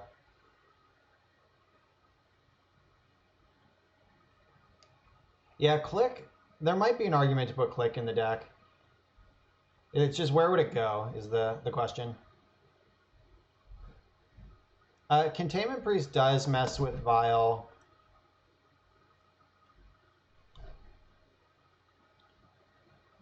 It also can just, like, surprise block a Lackey, so I might want it. I don't think it's great, but I am going to take it. It's probably better than Force of Will. Like, their deck just plays 4 Caverns.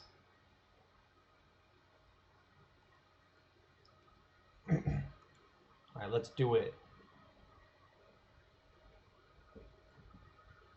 There might be argument for finding room for Click. I'm just not sure where I'd put it.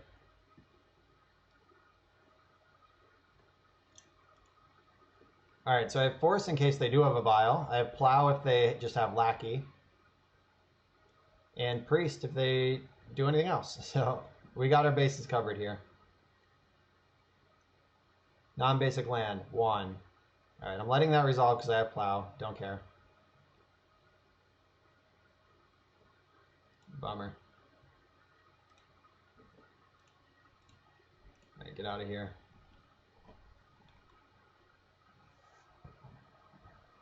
As soon as I find a brainstorm, that Terminus is going to be gross. A third land lets me snap plow.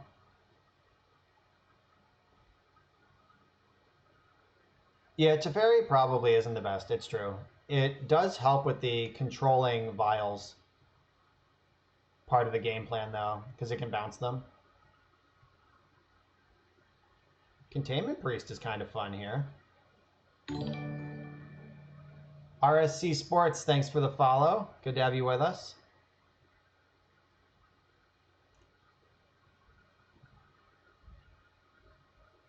All right, let's see. What can they do here? There's that new Flash Goblin that could deal 2 to my priest, but I can force that.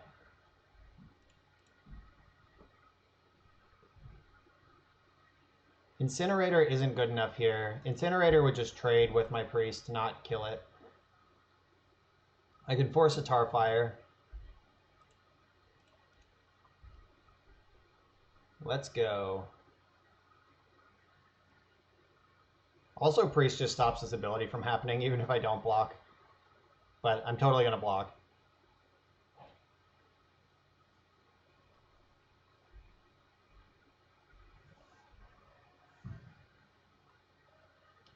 All right, do they have the Munitions Master Expert? What is that card even called? I don't know. All right, they didn't have it. Didn't matter. Straight up ambushed bear. Surprise bear. Mugger bear. All right, now they can't incinerate because their lackey's gone. Yeah, Munitions Expert sounds right.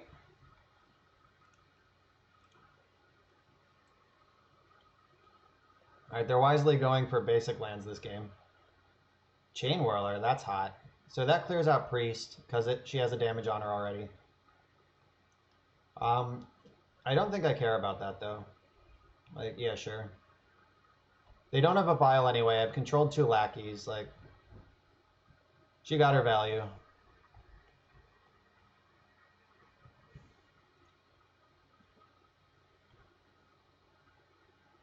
And next turn I should be able to set up this Terminus. Come on, land drops. Nice. Oh my god. The Terminus Parade. Every Terminus in my deck is present in my hand and top of my library right now. I'm not making a land drop for a while though, so I hope this is good enough.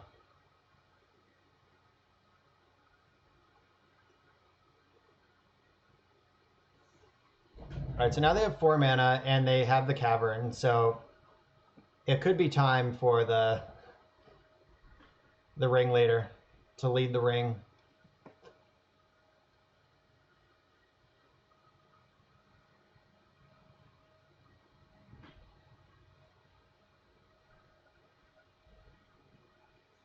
Yep.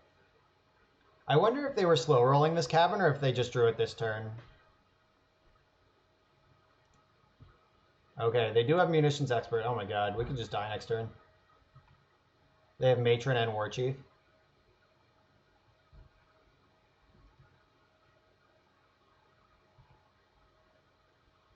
Alright, and we're going to 13. We could take a lot of damage.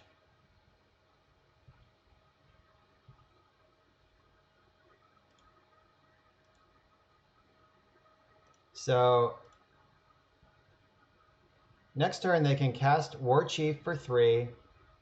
Oh, Matron still costs 2. Okay, we're good. In my brain, I let Matron cost 1, which is obviously outrageous. All right, yeah, they can't quite kill me next turn, unless they already have like 2 pile drivers in hand. And a land. Valras Stronghold, my god. Look at this. The technology. Oh, Prospector. Now I might die. This could happen.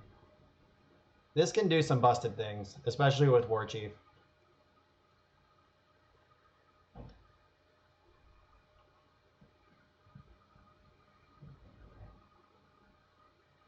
Oh, they did have pile driver.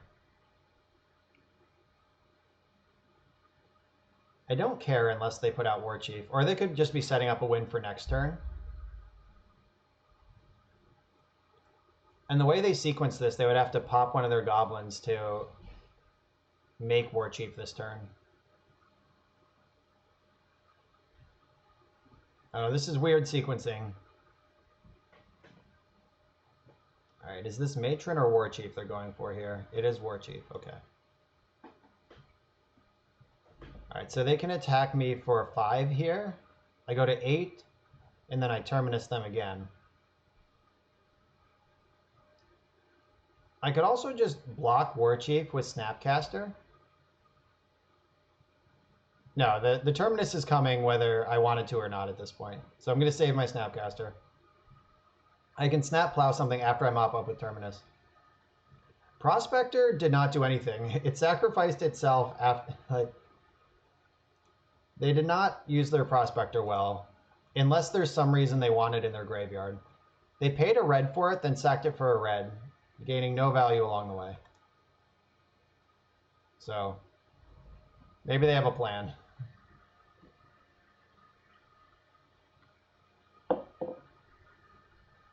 If they played War Chief before Pile Driver, Prospector could have been more interesting, maybe. Yeah, they just sequenced wrong. If they go War Chief, then Prospector, then Pile Driver, then they attack for 5, 6, 7, 8 last turn instead of 5. I know, Mormagil, you're the champion of mono-white goblins, aka soldiers. We all know. All right, there's the Matron. It's going to get a Ringleader because that's how this deck works. Munitions Expert. It's here. It's in the deck. We knew it would be. All right, so if we draw back to basics right now, we can stop these rings from being led. Back to basics. Shit. All right, so I could take a gamble here. I'm going to cast Mentor, and here's why. If they go for a Munitions Expert end step, I can force a Will It and then have a board presence. If they wait to do it on their turn with Cavern, I can still force a Will It to make this a 3/3 that they can't kill. And that means that unless they have another land, they can't Ringleader that turn. Or if they use the or if they have a second Cavern, they get to do fucking everything. Got it. Yeah, I was just gonna say, if they have another land, they would have to choose whether they want to Cavern this or this. But they have every Cavern. It doesn't matter. Punished for my line.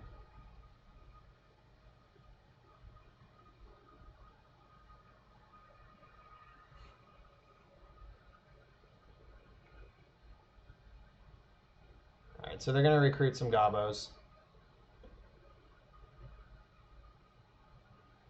Another Munitions Expert, a Pile Driver, and some stuff that they don't get. And now they have 3 Goblins, so I can't even force. God, that second Cavern was so punishing. Maybe they'll just play Pile Driver and be stupid. Nope. Number of Goblins you control, yes. Okay. It's not other Goblins. This is dead now. And they get to attack for 3. Yeah, Goblins is just a pretty horrific matchup. Oh, this is a 1/1? I thought it was a 2/2. All right, that's a little better. We're still dead on board. It doesn't matter. All right. What do I need? I need, like, Brainstorm. Swords of Plowshares is a pretty good card. Would have been better earlier. So would everything, though. All right, so how do I survive these next turns? They have 4 cards in their hand. I think the answer is we just absolutely don't. The Stronghold is serious technology. Like, if I snap it... If I flash in Snapcaster... All right, this is... they have Munitions Expert. I can't even Snapcaster for value. This is a nightmare. Oh yeah, the Cavern plus Munitions Expert combo is definitely crushing us here. I'm glad I brought in the back to basics. We didn't draw it this game, but we're going to need it to beat this Cavern deck, obviously. All right, you're still in combat, opponent. You can't cast spells right now, unless they're munitions expert. That one has flash. All right, they figured it out.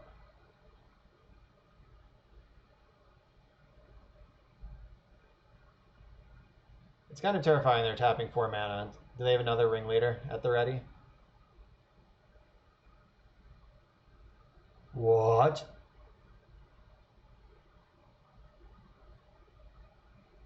Wow, I've never seen this card. It's very good, and we're about to lose to it. Okay. Siege Gang Lieutenant is in their deck. Oh, Sling Gang Lieutenant. You were right, Sullivan. Absolutely right. All right. That was a slaughter. But now we're on the play. Back to basics is going to be clutch, of course. Teferi doesn't seem great, but what are we going to do instead? Is Click just better? They showed us multiple munitions experts. Ashiok would shut off Matron, at the very least. It's probably not good enough, though.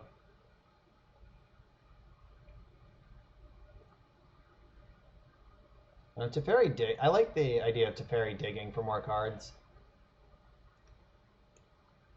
Alright, I'm going to run back the same deck. Yeah, Sling Gang. I've never seen that card before. I did not look at the complete spoiler, just like the rares and stuff. Alright, we have 2 lands, a plow, and a brainstorm. And a force, just in case. This is a hand. I'm going to lead on Vista in case I need to plow something. Though I probably wouldn't plow anything anyway. Like, I'd rather brainstorm than plow. Next turn. Since we're on the play, we get that luxury. Alright, that's exactly what I'm going to do. They didn't print like a Goblin Mana Tithe, right? That's not in the set? Alright, so now we have 2 plows. Yeah, Mormugil, for sure. Just trying to function on basically 0 mana was not cool that game.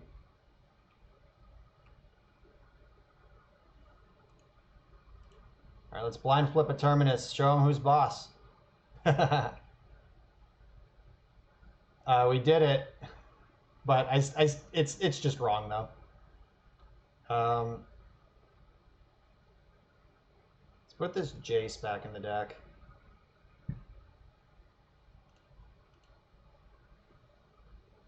Orum's Chant, wow. I don't approve of that card in your soldier deck. That messes with my Terminus. I don't approve of anything that ruins my Terminus. Yeah, so I'm going to need a land here. Aether Vial, alright. That's why Force of Will is still on the deck. However, if we draw the land for Teferi... Ugh. This is so hard. Alright, I'm all in on Teferi. Any land, let's go. Land, please. Land. Oh, alright, that also works. Not punished.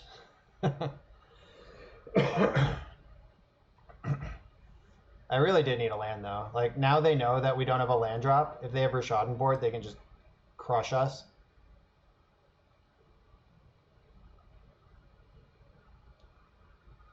I haven't changed the number of lands in the deck, which makes it weird that it feels like we have so few lands right now. Alright, I have a plow for that. DGAF. God damn it. What's happening with this deck? This is just variance, right? Cutting the Tundra doesn't affect the land count in any meaningful way. Like, I kept a 2-lander, I brainstorm shuffled, and have had 3 draw steps along the way, and just haven't found another land.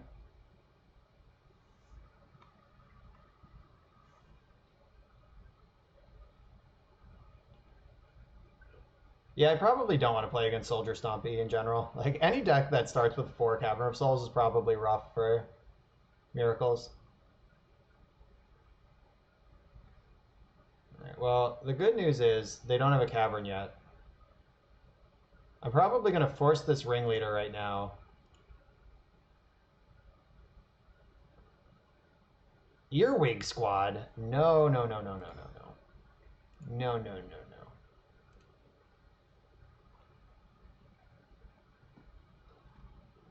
All right, come on. Let's draw a land. Let's send them back to basics. God. Okay. We got a land. And a Terminus.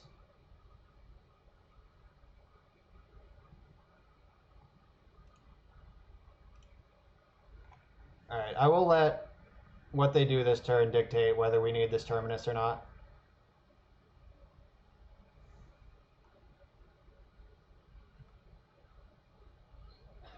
Yeah, the old Miracle main phase. That's not usually when you want Miracles, unless it's their main phase. Teferi makes it possible.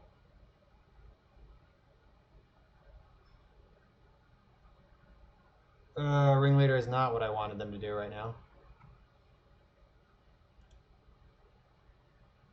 That's the wrong box. All right. Oh God. Pashlake Mons. Okay. Here's my plan. I'm going to Swords to Plowshares Ringleader right now. I'm going to shuffle away the Terminus, then I'm going to back to basics them. Yeah, definitely. Send them into the Stone Age. They can have as many goblins in their hand as they want, as long as they're not killing me. Thanks, Cam613. Top 16s, I'm not going to lie, top 16s never feel, like, great. Like, that's not why I wake up in the morning and drive 6 hours, but, like, it's better than getting nothing. So, I'm not going to complain. That was the Moto bug showing up, where we shuffle away Terminus, then immediately draw it. Alright, let's hope this back to basics is good enough, because their hand is pretty stacked. Teferi notably does not bounce Goblin Pile Driver. Oh, they just skipped their combat step. Well played.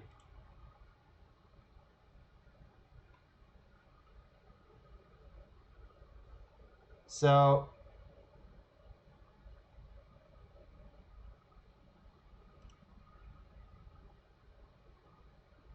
I think I need to just sacrifice this Teferi to draw a card. Or I could just plus him. Alright, I'll plus him this turn. Because if I can find a white source next turn and just have instant speed Supreme Verdict ready, then everything is easy. Oh, Suppression Field is messed up. I don't want to play against that card. Let's not do that.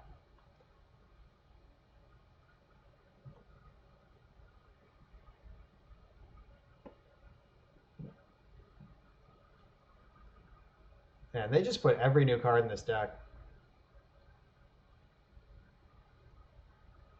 Oh, they have Reb.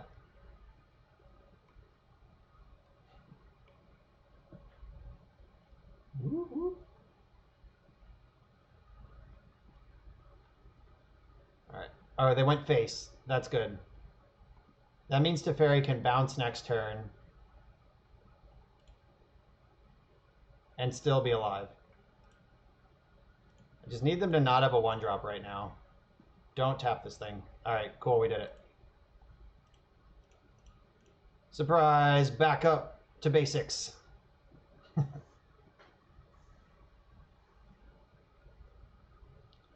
They weren't ready for the second one. Let's hope they don't have another red blast. because I'm not ready for a second Red Blast.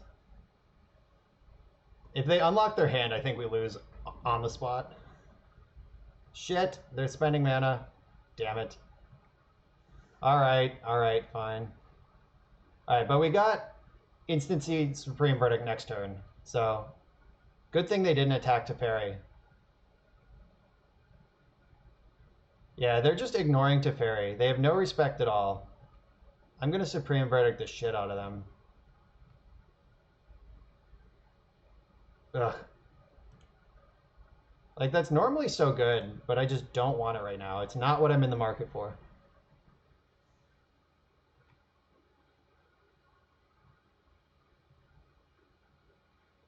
Alright, so I can Supreme Verdict them next turn, which might kill Teferi with this, like, pinger thing.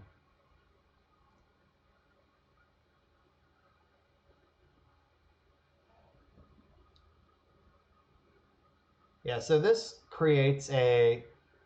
It changes the rules for the turn. Until your next turn, you may cast Sorceries as though they had flash. It doesn't matter if Teferi's still in play or not.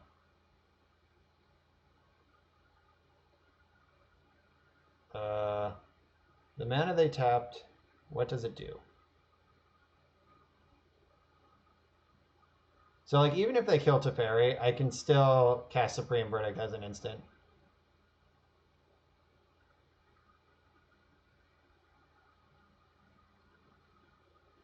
Alright, they figured out how to sequence their deck. They're going to War Chief and then Pashalik.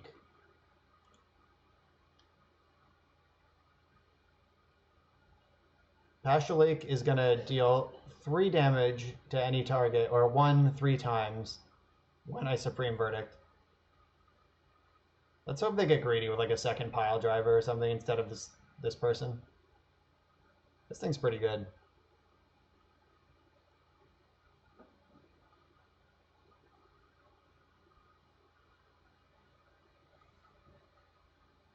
So I guess the alternative, no, I was about to say I could Verdict and Response, and then they just have this thing. But no, I wanna clear this out. Make her dead. Let's see, do they respect Teferi yet? Nope.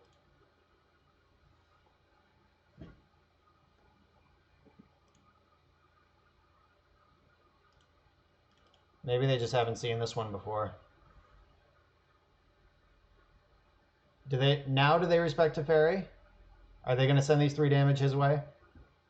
Now that he's done way more than he ever deserved to in this match?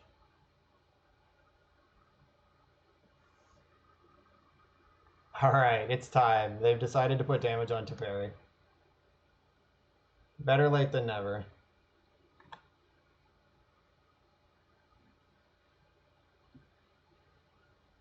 Alright, so I'm going to cast Jace, and I'm going to Brainstorm, and I'm going to put these 2 Terminuses back into my deck where they belong. Aha, read Teferi.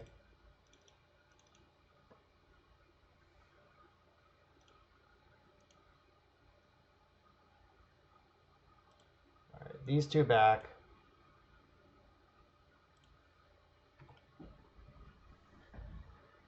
Then I have a path to Mentor plus Teferi next turn if they don't do anything super scary.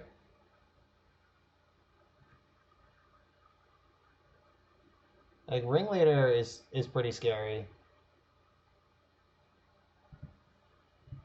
That Siege Gang Lieutenant is pretty scary too. That gives them a lot of sweeper resilience. Like, they can just dump all their goblins at me. And that also makes Valras Stronghold make a lot of sense. Because they just have this, like, inevitability where they can just loop that thing and drain me out for 3 every turn. Yeah, this Teferi worked hard. Harder than he had any right to. Oh no. Do they have another way to clear out Jace?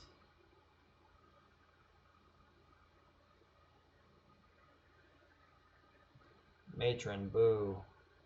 1, 2, 3, 4, 5, 6, 7, 8. Alright, so even if they get Pile Driver and have a land, they can't kill me here. They can kill Jace, though. It's super lame. Maybe I should have played the Caracas just so... In it, I don't know. It's hard to do all the math without knowing any of their hands. Like if I run out Caracas, I can bluff Swords to Plowshares, and if they waste it, they have one less mana to work with. Oh, there's the Lieutenant. We're in trouble.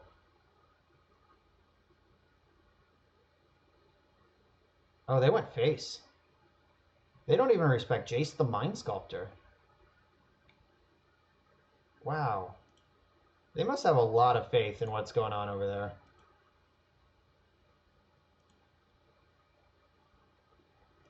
Like, the turn after I cast a Brainstorm effect, and they're just like, yup, face from 12.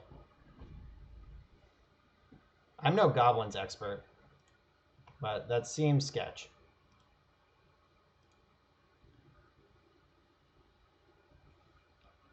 Alright, so this thing, target player loses 1 life, you gain 1 life. I think it might make more sense. Let's see. So I have 1, 2, 3, 4, 5 mana.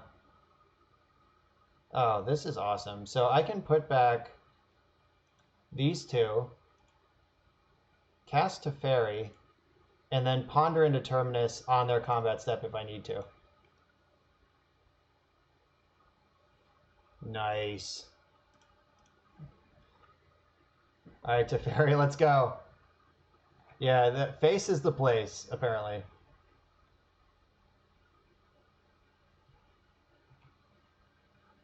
I just hope if they cast 2 spells this turn that they cast the other thing first. Like the thing that's not Sling Gang Lieutenant.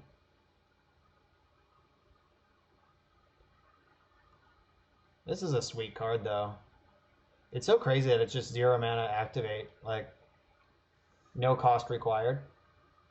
Just huck them in there. I wonder if they can produce 9 goblins this turn.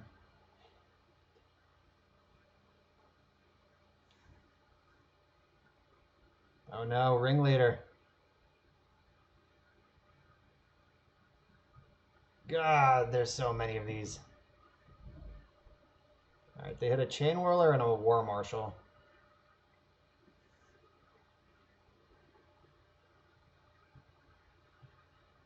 So Ringleader is probably just going to attack here. Going face.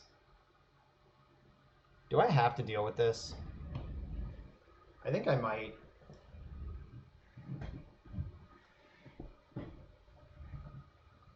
So I go to 7. 1, 2, 3, 4, 5. That's 5, 6, 7, 8. 1, 2, 3, 4, 5, 6, 7. That's my life total. Yuck. And Chain Whirler also punishes Mentor. God, what a crazy game.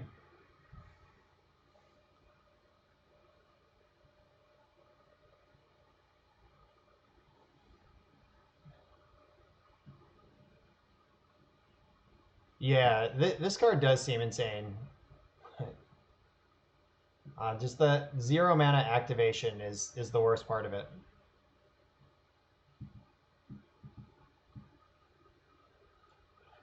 Alright, I'm going to try to survive one more turn here.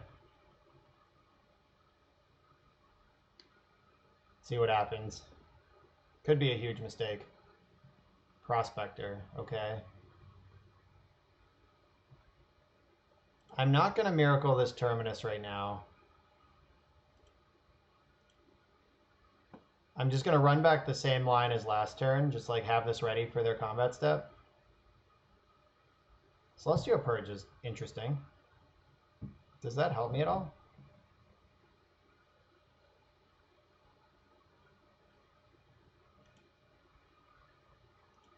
Maybe, we'll see. Maybe I could purge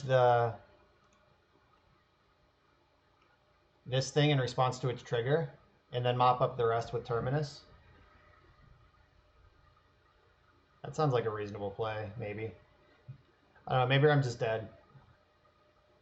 It's hard to be sure. This is the weirdest timeline. Yeah, that's what I'm thinking.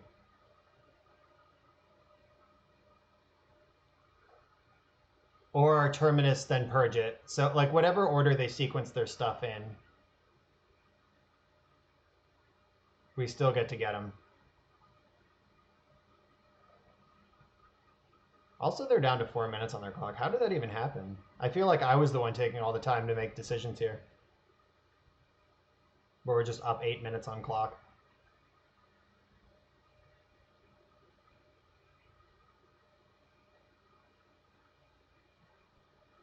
It's a little scary that they have these wastelands available. Like, getting this Caracas clipped would be pretty lame.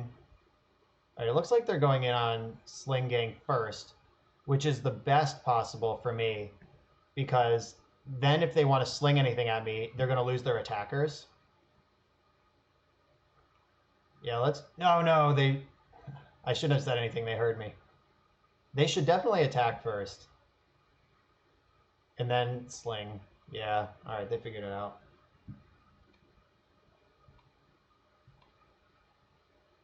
All right, so I am going to Terminus here in combat. And then I'll purge the sling.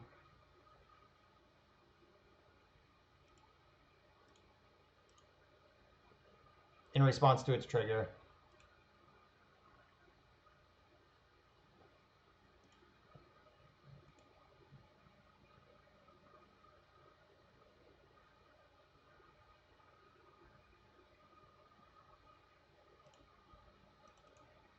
Yes.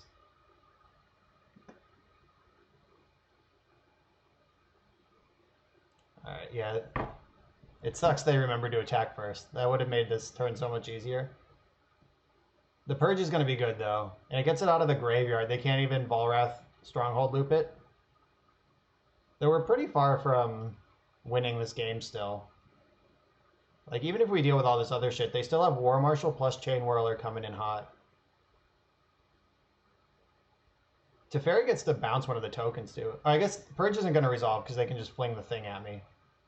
The thing itself. You have abilities on the stack. What are you doing?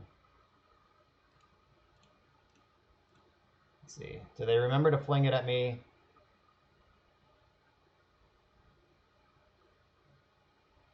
All right. Important that they can't play instants right now. I don't know what instants they could have, but they can't cast them. Whatever they are. All right. I've been drained. I'm going to Portent on my end step because I don't want to draw these two lands that are coming.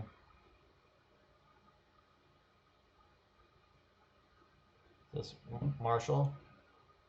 All right, there's the War Marshal.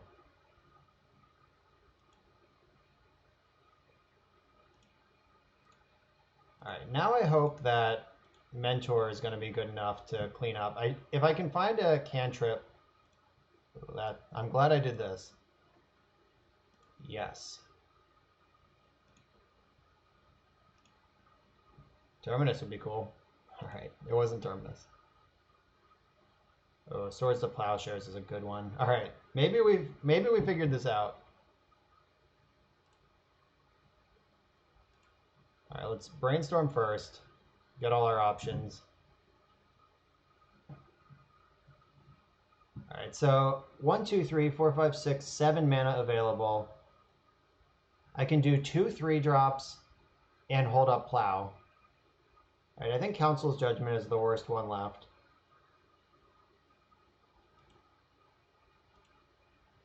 All right, so I'm casting Mentor, then Narset,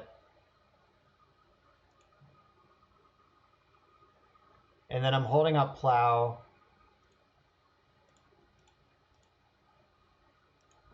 to trigger in response to Chain Whirler.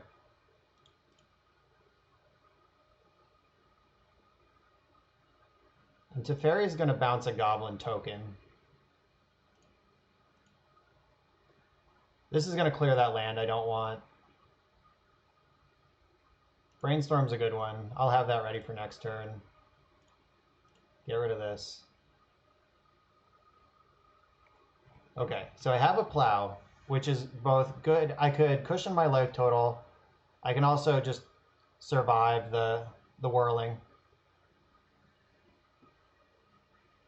I guess one monk will survive. It's mostly the same. Mentor doesn't get whirled anyway, but an instant saves all the monks except for the most recent monk. I don't think there is a way to save all the monks, because any one that would grow the existing monks would create a new 1/1 monk. It's the bounty of riches. All right, so I'm just going to let this resolve.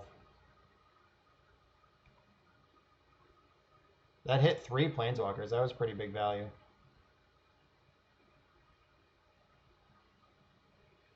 Yeah, I'm going to Swords the Whirler now in combat.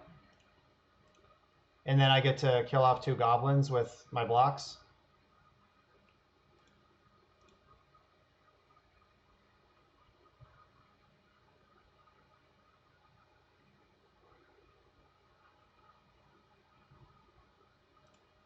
Munitions Expert would finish off Mentor, but they can't cast it with the lands they have in play currently. I'm also kind of playing to the clock here. Like, I think I would actually win this game if we had infinite time, but they do have less than a minute on their clock if I can just work through it. Matron, all right. There it is. There's the Matron. If they have a way to win the game, they can go get it right now. Do they have another Sling Gang Lieutenant? Because that would be pretty brutal. All right, they have another Ringleader. All right, I can cast so many spells with Mentor this turn. Right, let's brainstorm with Jace. I don't think I want Force of Wills anymore. It's minus Narset. You did your job, girl. Oh, there's those Force of Wills. Just in case. Plus Teferi.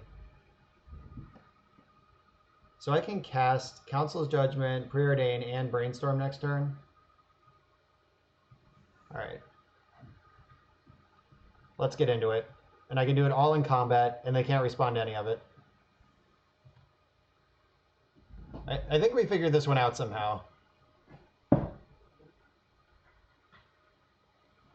Now I'm going to learn there's some uncounterable, just Lava Axe Goblin.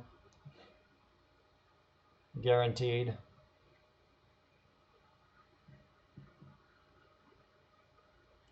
Can't counter that.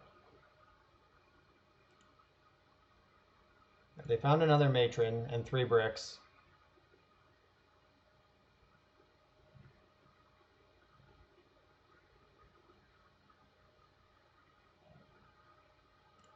All right, Preordain. Let's start the chain.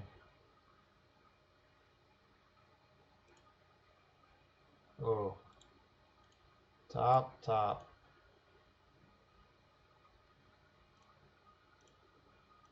Snapcaster. Swords to Plowshares.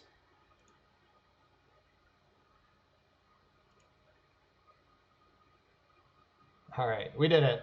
They ran out of time, but I'm pretty sure we were actually winning that one anyway. That was sweet. All right. Oh, I gotta get used to this. I forgot this was going on over here. Here's the deck. I'm gonna go refill my drink real quick. I will be right back.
I have returned. Let's play some more miracles.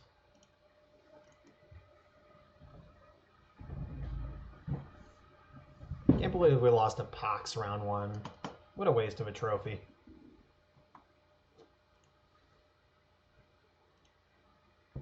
It's cool though. We'll figure it out. Salvage the 4-1. I don't... What are the prize structure now? Like, didn't it flatten out a lot? 5 treasures. That's a lot less than 8. But I guess you get a play point now for 3 wins. Oh, you get half your money back for 2? Alright, yeah, this got a lot flatter. Trophies are still... Oh, I guess it went from 16 to 11. That's a pretty big drop.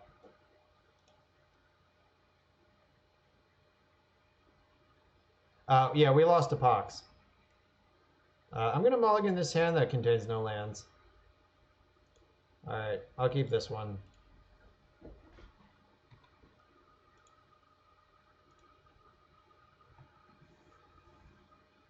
Yeah, we for sure lost to Pox. We had a lot of trouble getting our mana to function. And not because of anything they did. We just, like, didn't draw lands. Alright, I'm not going to plow this thing straight into a daze, so... This might be the Harlan Fear Dread Horde Arcanist is it Delver deck. Oh, good. We played around daze straight into Spell Pierce.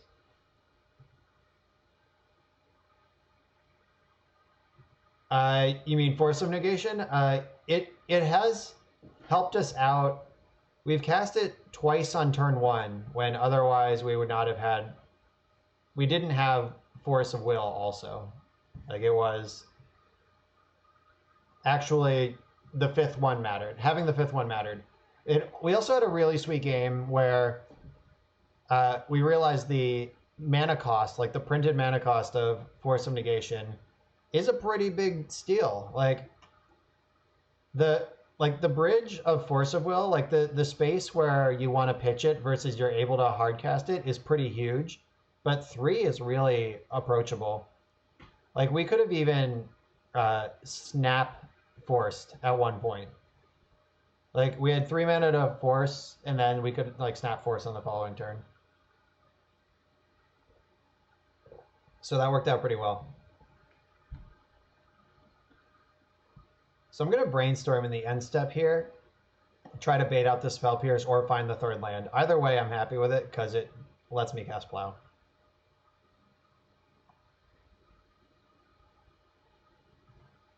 Well, this looks like an Arcanist.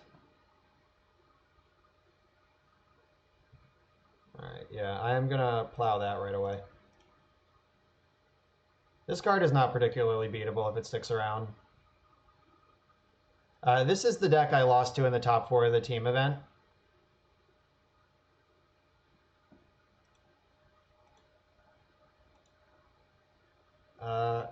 This is how good this card is. I'm totally willing to spew Force of Wills to keep it out of play.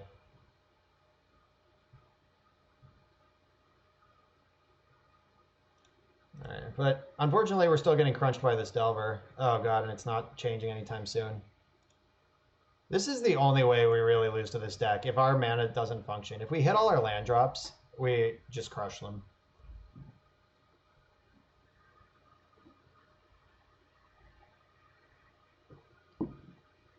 Alright, so they still have Spell Pierce. We know about that one. Going to 10 here. We're on a 2-turn clock. Alright, let's see. Are they going to let this resolve? They should just Spell Pierce it. Alright, bottom, top. Alright, so we just need to draw an island next turn, off the top, and we're fine. And by fine, I mean at 5 against the deck with 4 lightning bolts.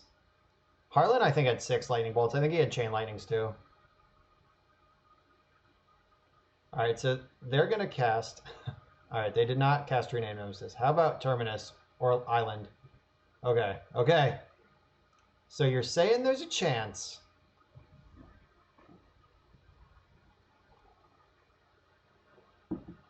Yeah, like 5 or 6 bolts is pretty normal. Oh, here they come. There's one.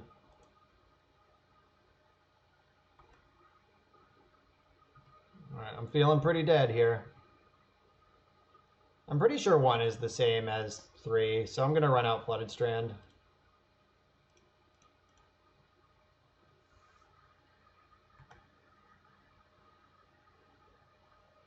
Alright, don't bolt me, please.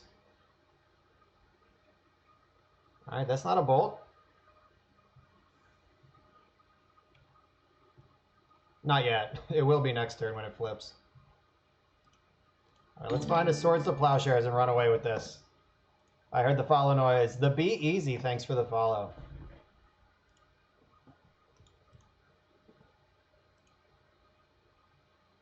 None of these are good cards. Force of Will is definitely gone because we're going to be at 1 when we fetch. I'm going to need Spell Pierce, though. Force of Negation is super interesting.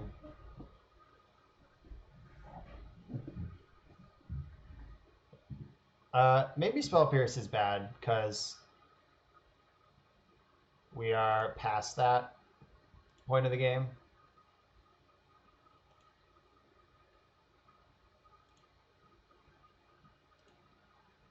All right, so if I brainstorm now, I'm looking for... Yeah, I like this because it just counters a burn spell. We're dead to a burn spell anyway, though. Alright, so I know they have Spell Pierce in hand, so I can't dig for Council's Judgment anyway. I can't dig for Teferi. They have Spell Pierce in their hand, so I need... Let's have Delver just not flip so we don't have to worry about it. How about that? So by passing the turn here... Alright, Delver didn't flip. Okay, yeah, so by passing the turn, we open up Terminus as a hit.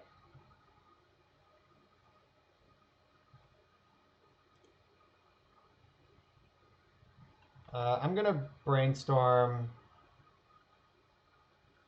on my turn. All right, cool. We're there anyway.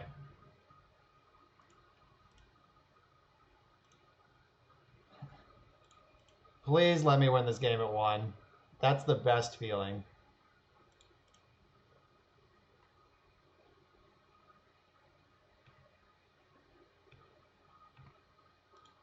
All right, yeah, so like Swords to Plowshares is a hit on our main phase or on their turn, so that doesn't matter. By passing the turn, we open up Terminus.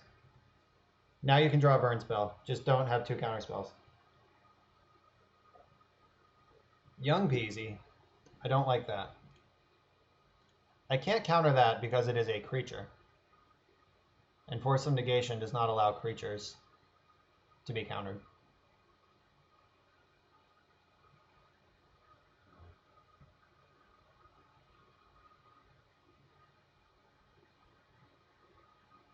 Alright, so let's hope they didn't just masterfully bait me.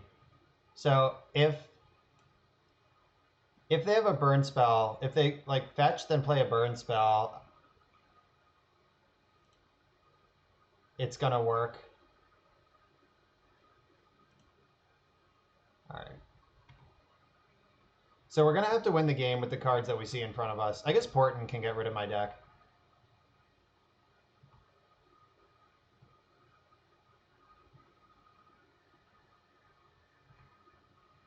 Yeah, I'm gonna Portent me. Try to look for some juice.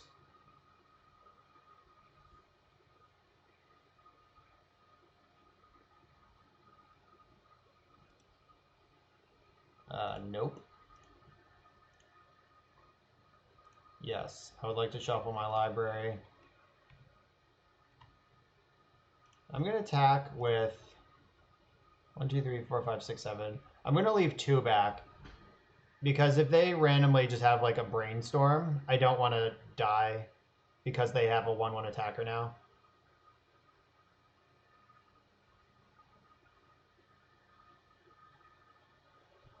All right. Just cracking off that wasteland mid-combat just in case.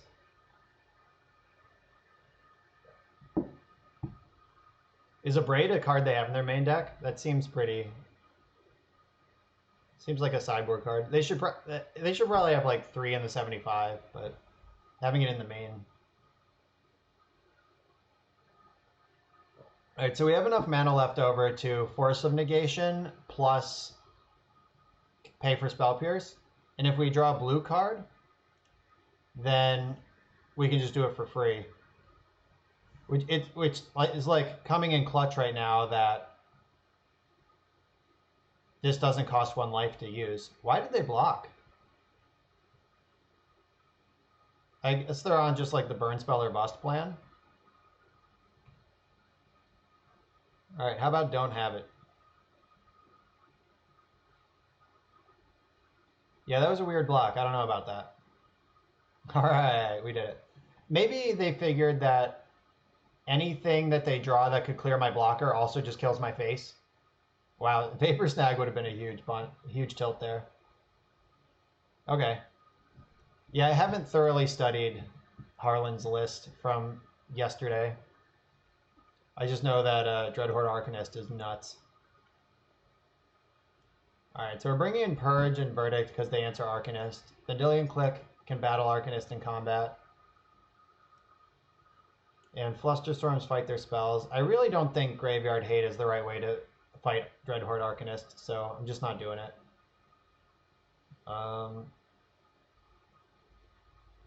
Force of Will gets a lot worse in this matchup. Judgment is not ideal. They do have True Name Nemesis, though. I think I can shave a Jace. They're a Wasteland Daze deck with Red Blast and Burn. Like, Jace can be a little slow. And we're bringing in Vendilion Click, so we have ways to win the game.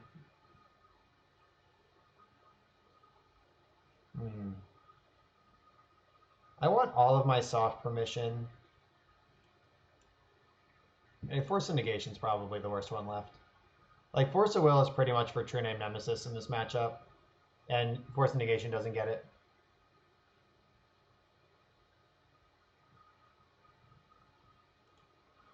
Uh-oh.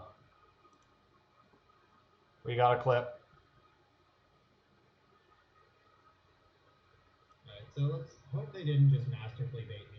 Alright, so I noticed that when I did it. It turns out they did not masterfully bait me. Or any version thereof. I'm glad F711 is here for the good clips. Alright, so this has a land and a Preordain. Thus, I am keeping it. Don't stifle me, please.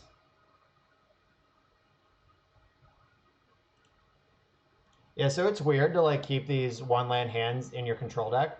That might not make sense to the Muggle brain, but you have cantrips to smooth out your draw steps. All right, I actually want both of these. Like, I'm probably gonna brainstorm this Force of Will away next turn and one of the Mentors. Yes, the masterfully bait. I am a master debater. I also heard that F711 is a cunning linguist.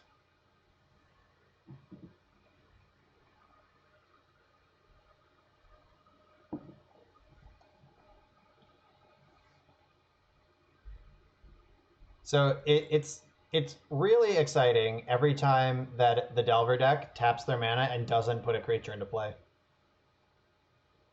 Like, when they went land go, they didn't even have Ponder to start on turn 1, so that's pretty great. Then, now they cast Ponder this turn instead of Dreadhorde Arcanist. I'm into it. Just double checking that I took out. Oh my god! The old get you at 19 Chain Lightning.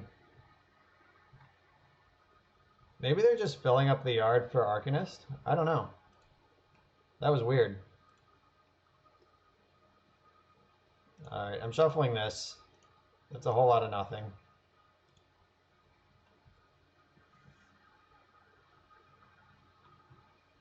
Alright, so I'm having some split feelings right now. Flusterstorm, if I need to cast it on anything this turn, then I can't get white mana with my Flooded Strand. However, I'd feel pretty bad fetching for Tundra in this spot anyway.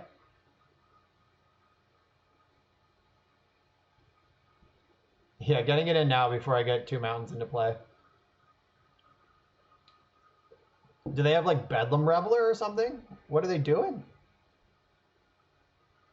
Are they just going to fire off this Wasteland too? On my fetch land to fill their yard?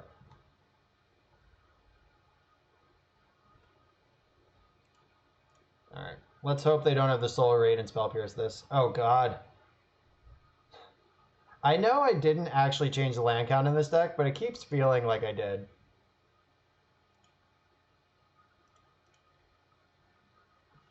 Alright, I guess we're casting Portent to look for a land drop, which might be the worst feeling in Magic the Gathering. Alright, we found Caracas and 2 more brick spells into their wasteland. I'm going to shuffle. Alright.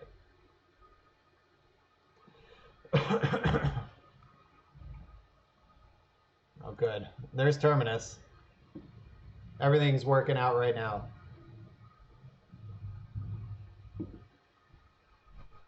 I wonder if they're just going to like jam double Arcanist right now and shut the door forever.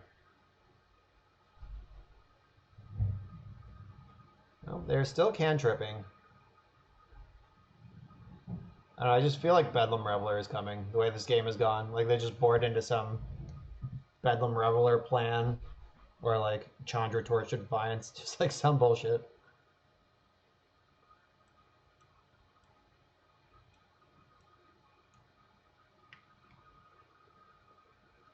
Well, there's Arcanist,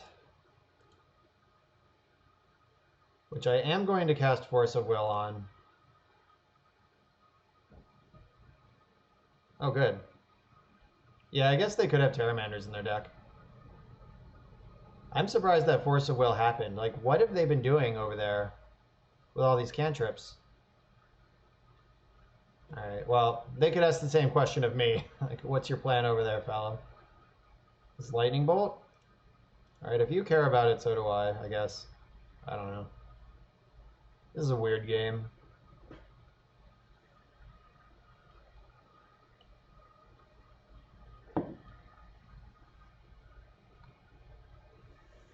Yeah, I guess like filling up the yard for Terramander is a thing. I always forget about Terramander because that card's real bad.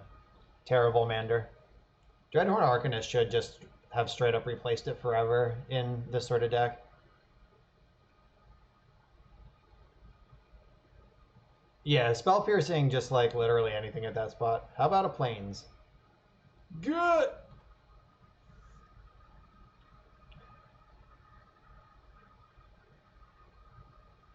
What is happening? Like, this is 3 matches in a row where I've been struggling to hit land drops despite obsessive cantripping. I keep telling myself it's just variance, but like, at what point is it no longer variance? Like, this is the same number of lands that I've always played. Weird. Plains?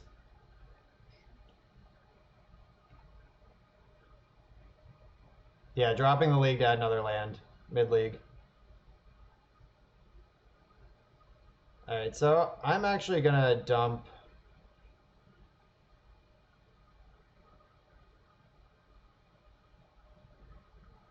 Alright, I'll dump Jace, which means that we're out of Jaces, because there's only one. Yeah, I run 19, and it's been totally fine, but like, I just changed the fetch lands into Prismatic Vistas, and now my mana base stopped functioning. Anthony Kong P Han V BG, lots of letters. Anthony with letters. Welcome to the stream. Thanks for the follow.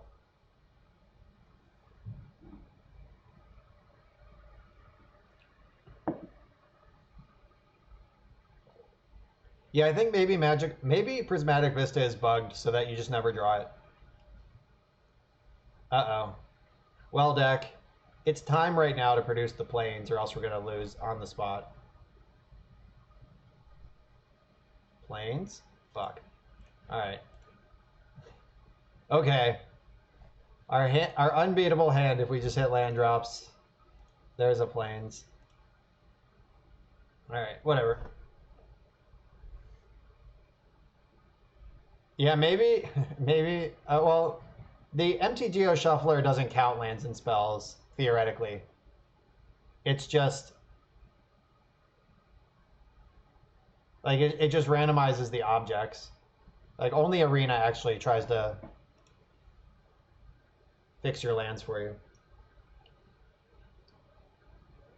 All right, whatever. Let's just play that same game again, but hit our third land drop, and we can never lose. Oh no. Like you have to keep these hands though with miracles, like the Island Ponder. That's the nut draw. Let's just hit 2 lands right here. Ugh.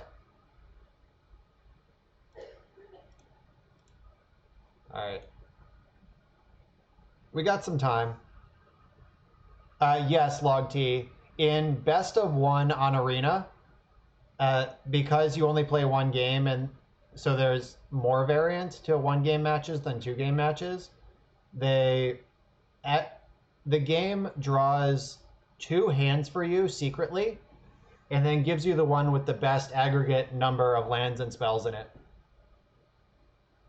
So like you should, like the program takes a look at 2 hands and gives you the better one every time you draw a hand.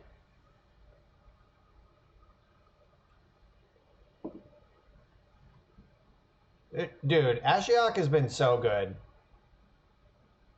I put Ashiok into play against a Maverick player this past weekend, and their deck died.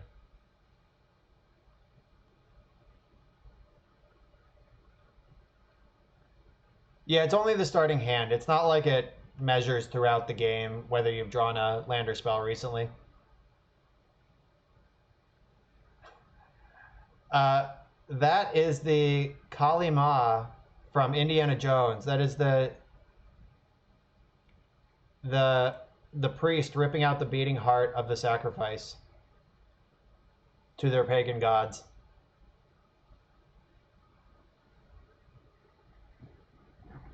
We don't usually spell pierce cantrips aggressively like that. Like, I'd rather make sure Teferi resolves next turn with my spell pierce. All right, so Vendilion Click is my only answer. Oh no, I have Teferi. All right, so Vendilion Click. I actually want this Caracas for somehow, just out of desperation.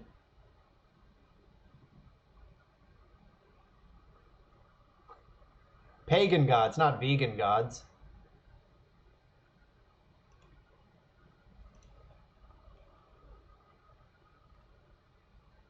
All right, I'm just gonna fetch now in case that I don't know, in case they have Stifle somehow. Yes, we have played against exclusively matchups where Caracas is not good.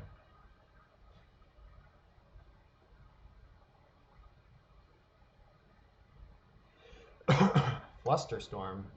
All right, that means they still don't have a land drop probably.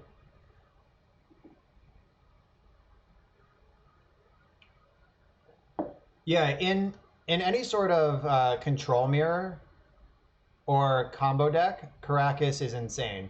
But we've played against exclusively Wasteland decks so far. All right, they're missing land drops left and right, so hopefully we can take advantage of this. It can't bound opposing Narset, it's true. Or your Narset. It can't bounce any Narsets, even though she is a legend. It's kind of bullshit. Can you imagine if Caracas could bounce any legend, including itself? My deck would actually be Wasteland proof if that was the case. All right, Teferi, let's go. We got Flusterstorm to protect you. So we know my opponent has Flusterstorm. So if I fluster this, they would need a force, and no, they could still daze. All right, I'm gonna Spell Pierce back. Save my Flusterstorm for a more important situation.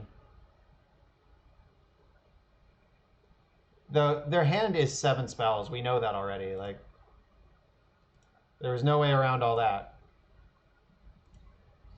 All right.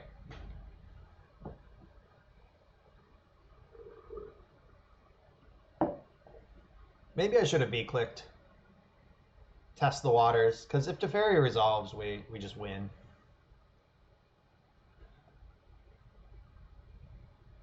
It can't... Karakas can bounce Creature Narset. That is true. That is a much worse Narset, though, that I'm less likely to see in Legacy Leagues. Though anything could happen.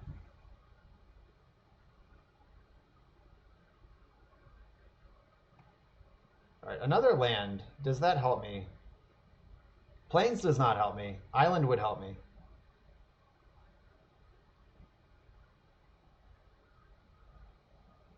All right, I think I would rather ponder than click. That's why. All right, cool.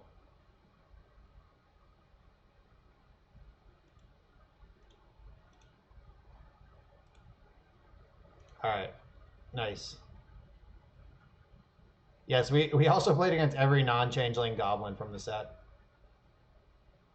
At least one of them was a legend, though, so we got that going on.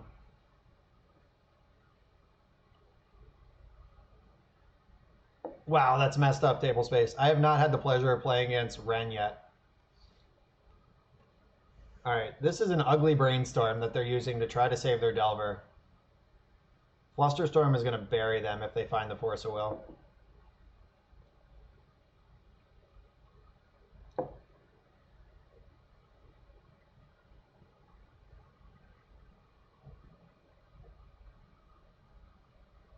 So Ashiok is not just graveyard hate. It's also tutor hate. So I bring Ashiok in control mirrors too, because it turns off all their fetch lands and bricks their snapcasters. And against any green deck, any Green Sun Zenith deck, like their deck just ceases to function. Like Maverick is on an upswing right now, and Ashiok turns off their Green Sun Zenith, empties their graveyard for Knight of the Reliquary. Like, Knight of the Reliquary is just a 2-2 with no text when Ashiok is in play. They can't Zenith. Ooze gets a lot worse. Like, Storm can just never beat it, too. Like, they need tutors to function.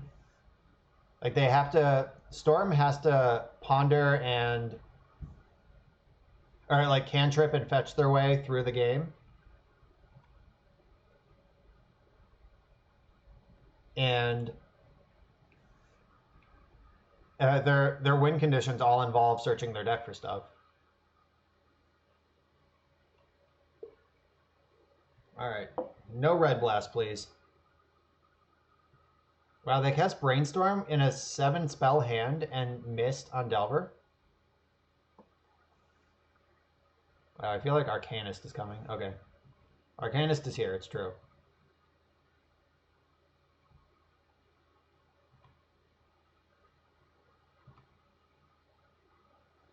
All right, let's check their hand and maybe kill this Delver too while we're at it.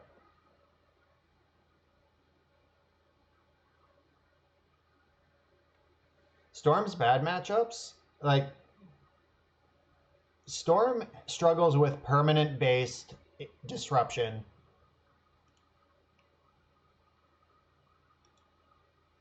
Yeah, maybe.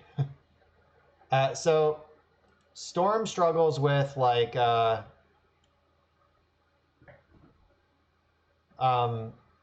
Chalice of the Void, Trinisphere, Counterbalance, Ashiok. Like, if you try to beat Storm by just having a handful of counter spells and no clock, they're eventually just going to crush you. All right, so I'm going to get rid of this Young Pyromancer.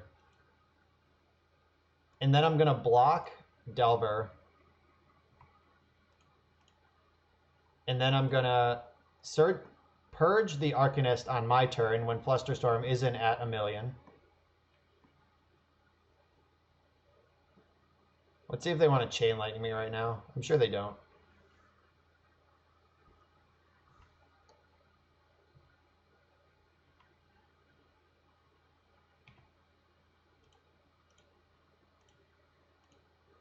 Bang. Flusterproof. If they drew Force of Will, though, then it will work, because they get to force, then I fluster their force, then they fluster me, and I can't pay for all that. All right, is it Vapor Snag? Oh, it's Flusterstorm. Okay. That doesn't make a whole lot of sense. Do they know that's not a hard counter? Yes. Yes. Unless they drew 3 dazes off of the click. That didn't make any sense at all. Weird. Weird, weird stuff. Alright, we got a plow ready. As long as they don't jam True Name Nemesis right here, we're okay.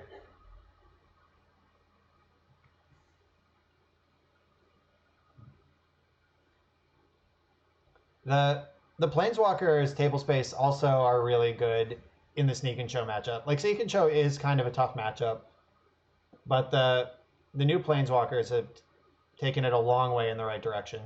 All right, good thing we have Swords to Plowshares for that one. Maybe they'll Flusterstorm it again. That would be pretty sweet.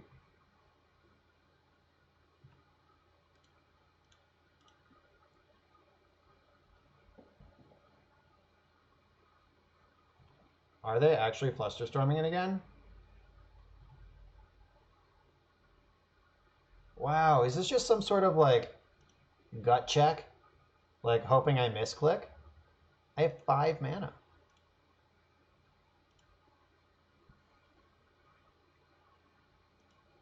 Yes. Yes. Are Motobots a thing? I've never even heard of that.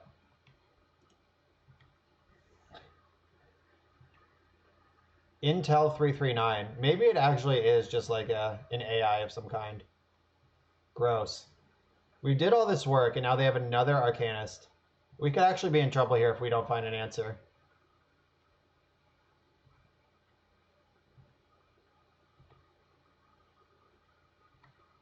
Come on, Brainstorm, save me. Okay, we're saved.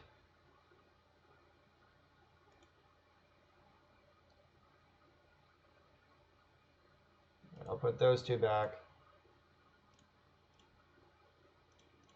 It doesn't feel good to Supreme Verdict 1 card, but this is not 1 card. This is, they have 13 cards in their graveyard. This is 13 cards. Yeah, they're tired of passing Ugin pack 1 pick 1, and now they're here just jamming Flusterstorms into 5 mana on Moto. That's a good use for the bots. It's like, bots, you're bad at draft. Go try Legacy.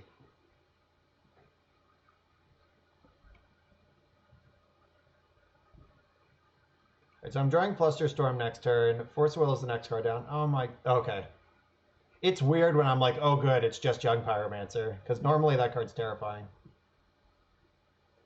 Alright, they are now Hellbent.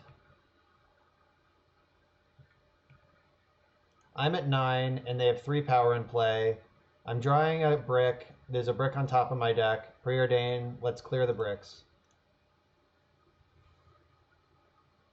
Okay. That's a start. We're on a 9-turn clock. Let's try to do this. A lot of people, it's funny how often that is people's logic. Oh, great.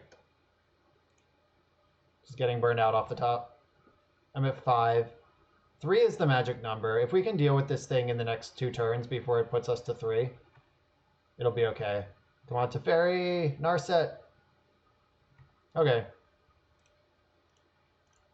I'll do that too. All right, we're at 5. That is, for all intents and purposes, stable. Let's just hope we draw better than them. Fuck. True Name Nemesis is the scariest thing they can do. Dreadheart Arcanist is the second scariest thing they can do. Maybe they just, for 1 turn, won't find what they want. Nope, they chose not to shuffle. Oh, they found Bolt. That's their plan.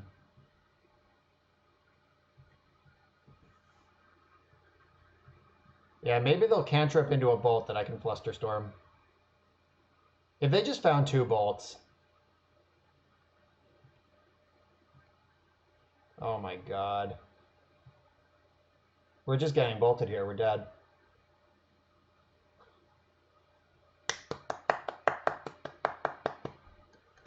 God. Our stone brick opponent just fired cards into the graveyard for the entire match and then pondered perfectly.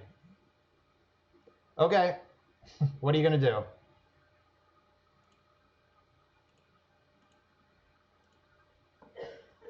Oh well.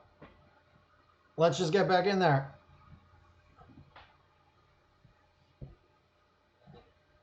Yeah, I also miss Stoneblade. I like that deck, but it is thoroughly and completely outclassed by Miracles right now in every single way. I played against Stoneblade this past weekend, and the match could not have been more one-sided or easier. Like, Stoneforge Mystic decks are not good against Miracles. So in the team event yesterday, I played against Death and Taxes 4 times and Maverick once. And my one non-Stoneforge Mystic matchup was Grixis Control, which I managed to beat. But played against Death and Taxes literally 4 times.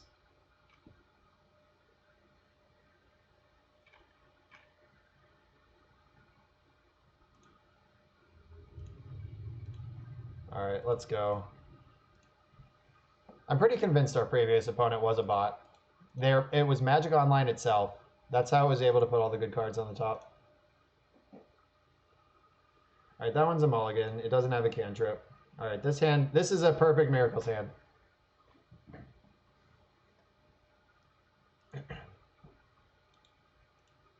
Yeah, and it was weird because it was like all good players too, not just like random people. Yeah, Death and Taxes is just everywhere, which is weird because the deck is really hard to play correctly, and the payoff isn't that big.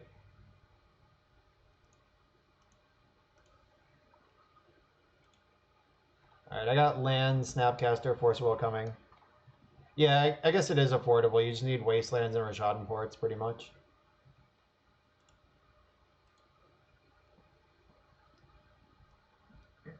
And Rashadin Port has been reprinted, so is Wasteland. Like, it is a pretty affordable deck, as far as Legacy decks go. Miracles might be the new budget deck, though, if this no Tundra approach pays off. All right, the top card of my deck is Force of Will, and they could be a combo deck or a control deck at this point based on their opening. So I'll decide based on what they do if I want this Force or not. And I'm pretty sure I don't want it. Ooh, I could just turn 3 Mentor with double Force, though. Nags21XFY, thanks for the follow. Alright, so for what it's worth, I generally think jamming Mentor on turn 3, even with some Force of Will as backup, is not a good line. So I'm going to practice what I preach and just not do that. Because if this is the mirror, they're going to... Like, the mirror game 1 is full of dead cards. Like, both decks are just full of Swords of Plowshares and other shit.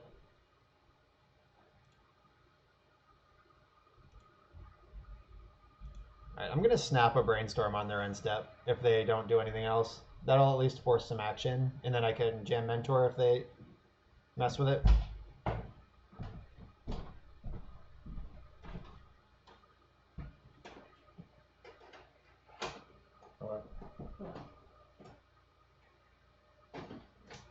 Yeah, I also bought ports when they were pretty expensive before the reprint. That was like the one Legacy card I didn't own for a very long time.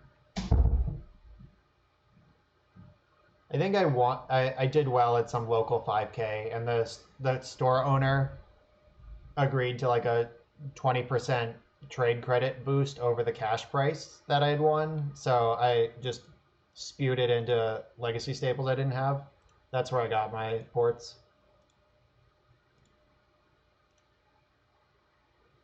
All right, they appear to have F6'd, which is really a strange thing to do.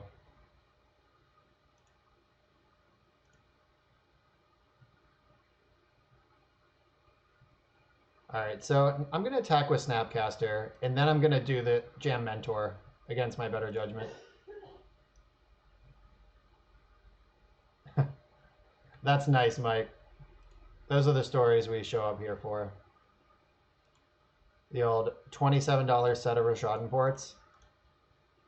After this game, remind me, I'll pull up my Star City order history, and I'll show you a funny one that I'm still proud of to this day.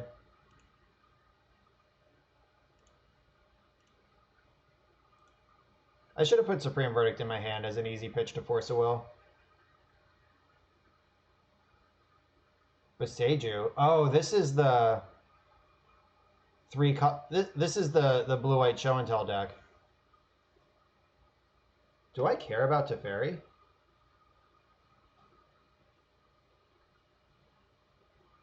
It bounces Mentor and then dies? Alright. Somehow letting Teferi resolve. Maybe I should have countered it because they have Boseiju. I don't know. I'm certainly willing to believe that was wrong.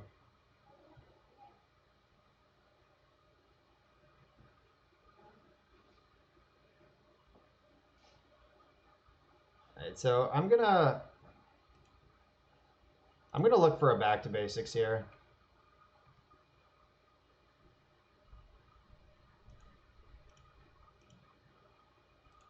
Back to basics. Shit.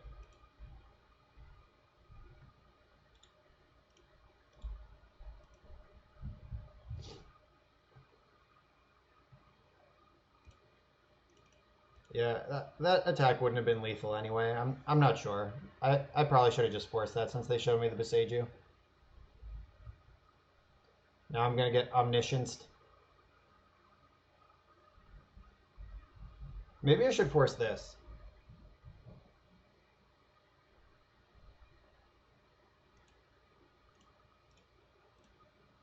Okay, I think if they had the spell, they would just cast it.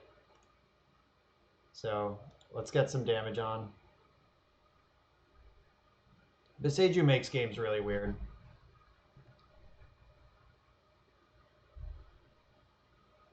Maybe they'll just have it anyway.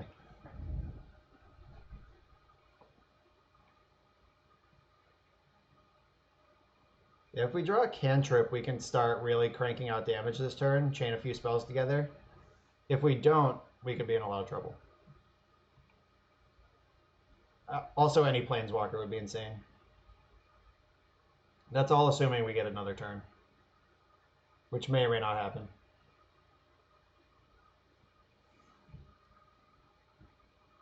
Yeah, this was a super aggressive Teferi. It makes me think their hand is bad.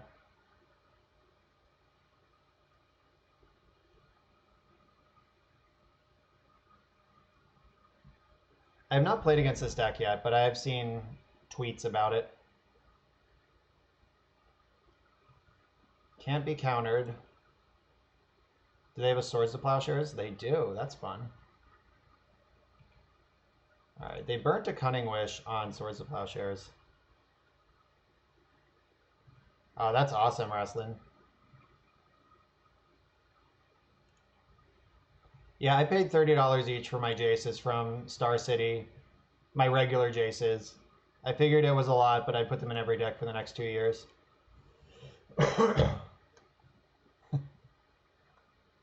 I was right. They were in every deck for 2 years, and then another 7 years after that to this day.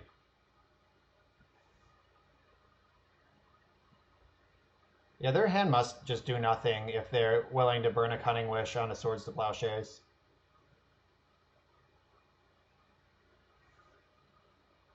One, two, three, four, five, six, seven, eight. We don't even have lethal, which sucks. That's nice. Yeah, there's a lot of great stories about people who were smart enough to identify what cards were good. Like, in the car on the way down to SCGCon last Thursday, Alex Bistek and I were in the car, and he said Hogak was $3, and I was like, you should buy all of those. And then we didn't, and now it's like 30.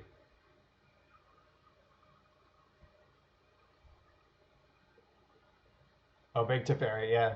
Big Teferi's. That one also ran away. Like, there's plenty of times where I have just, like, red cards where I'm like, this card is stupid. Alright, so we're probably dead here. If they have part A or part B in their hand, the intuition will find the one that they're missing. And they left up Beseju, so they could just show and tell whatever it is. Maybe there's some miracle world where it's just like their hand doesn't function and then they die. Because if they fetch and tap Beseju, oh, wow, okay. If they fetch and tap Beseju, I have lethal on board. They're at 8. I can attack for 6. All right, that's the old Ancestral Recall dig. All right, so like any spell is lethal right now. Literally any spell. I'm gonna fetch just for the thin. One less land in the deck to draw. Any spell. Can I cast this? 1, 2, 3, 4, 5, 6.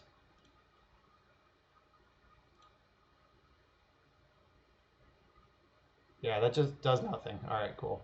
Sweet.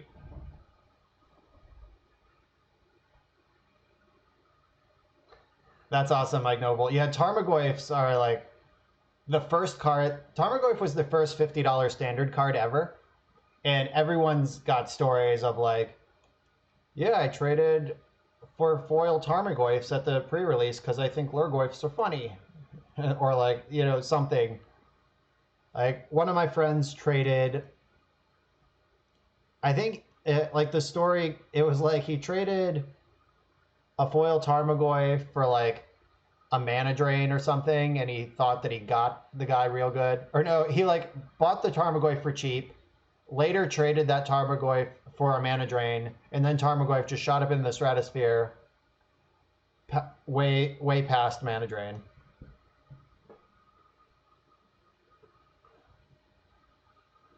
All right, so I don't know what this deck does exactly. I assume it's a full Omniscience deck. I'm bringing in the back to basics because like Besieger seems pretty important to their plan. They showed me Intuition and a bunch of fetch lands, whatever. Ashiok, let's get in. Everybody, it's going to get a little weird here. Disenchant against the Omniscience deck.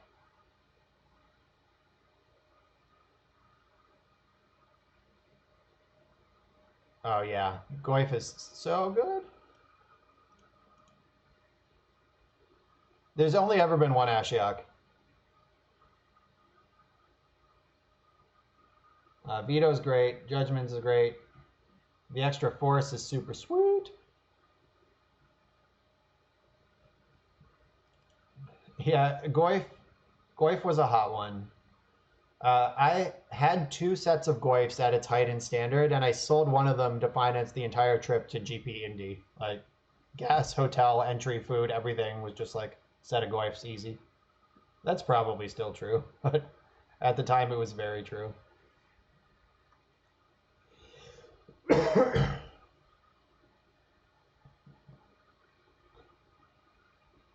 Yeah, that's an old dealer trick of just like, you want this hot card? Give me your binder.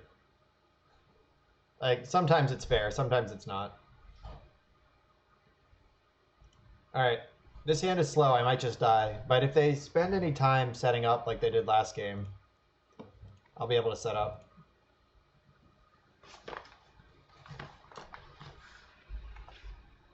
It might be in a false sense of security because of how stupid their deck looked last game, but I'm probably just going to get turn 2'd here.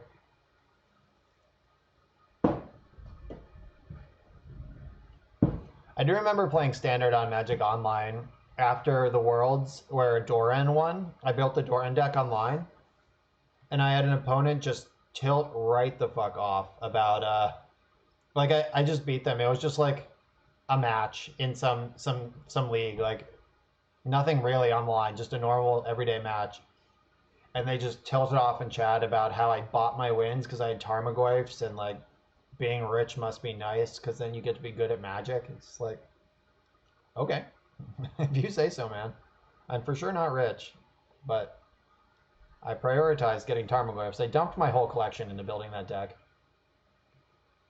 Tarmogoyf is $5 on Magic Online right now. Just PSA for those interested. All right, Flusterstorm was a good draw.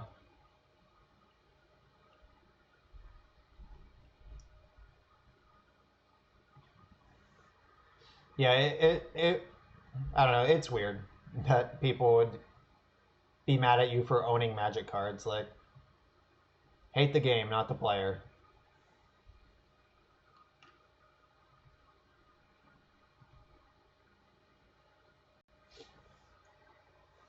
All right, Caracas, Tundra, Island are all here. Monastery Mentor, all right, that's their juke.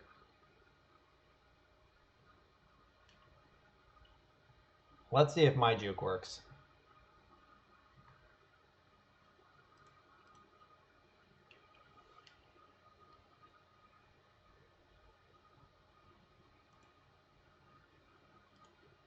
All right, so if only one of these spells resolves, I would prefer that it is Teferi.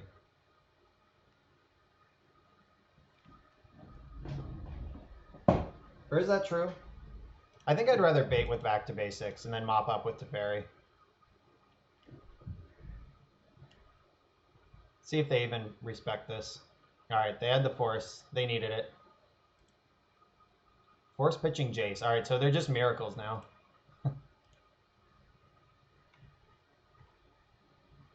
All right, this deck's kind of cool. I would never play it, but it's certainly interesting.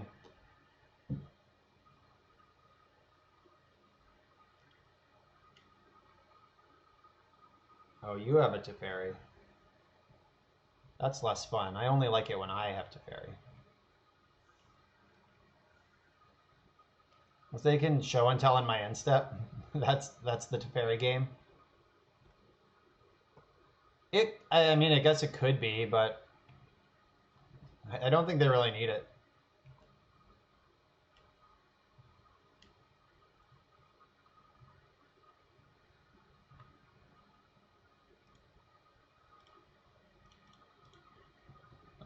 All right, now we both have Teferi. What does that even do? Like nothing, probably?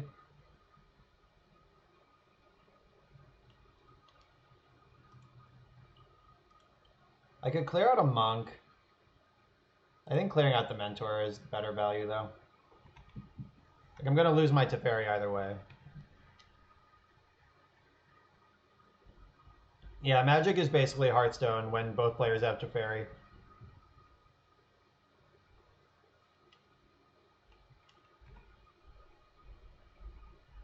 I'm pretty sure I have Council's Judgment and no other outs in my deck to the Mentor right now. I had this little like spider part of my brain that was like, hey, watch out for Mentor, but then I ignored it because I'm smart. They didn't replay their Mentor, which is concerning.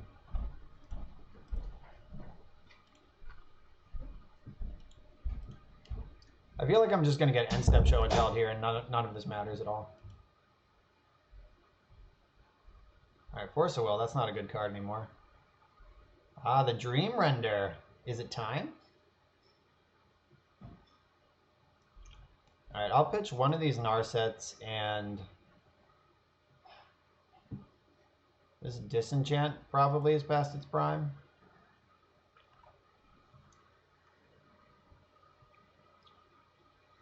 All right, so if I don't die in my end step, we have a reasonable path to victory. Oh, Enlightened Tutor. What the hell is this doing? Oh, they're going to get the Omniscience to go with the Show and Tell.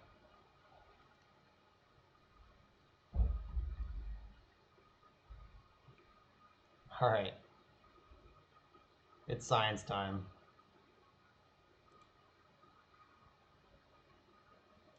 We know about Mentor. Oh, there's also Emrakul. Okay. That was pretty goofy. This deck is certainly something. Alright, so I'm going to bring in my Supreme Verdicts just in case. I'm not going to go any deeper on answering creatures than that.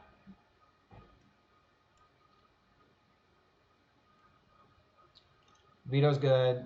Back to basics is good. They had a lot of non-basics. They had Tundras, Caracases. They showed me Beseiju game 1. Teferi's kind of like Beseiju, though. Probably better.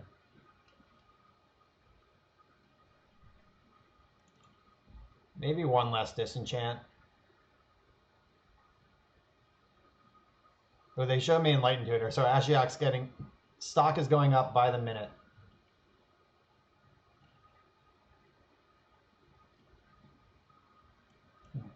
Back to basics is so weird. Do I want to? It seemed like it would have been great, that whole game.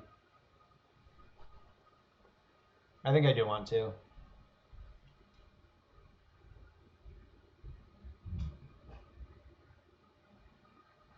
Maybe Portent is my worst magic card.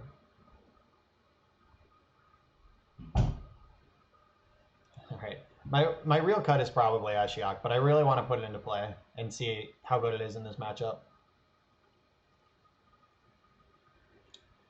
I just really want one opponent one time to just freak out in chat because I killed them with Ashiok.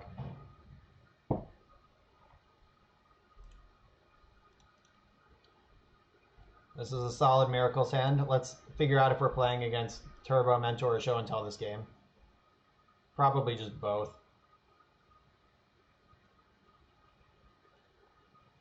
Alright, yeah, I'll take these cards. Another Force, some blue cards, a Ponder.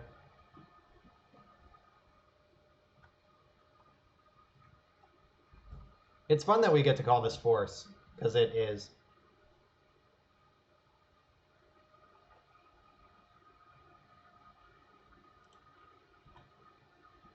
And I'm just going to leave up mana, because I want this Snapcaster, but I also want to find another blue source. So I don't want to have to shuffle a Ponder that I'm happy with. Oh god. Are they also Dredge now? They just go to this 8 cards in hand strategy? They just become Reanimator? I would believe anything. No, discarding accumulated knowledge. That's hot technology. Alright, Ponder, find me some stuff. Nice.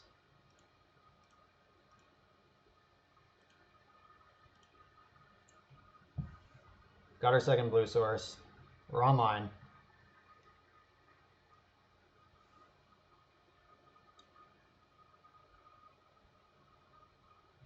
Alright. They said sick in the chat. I wonder if that's because they missed their land drop or because they got to discard AK. Either way, they're right. It is pretty sick.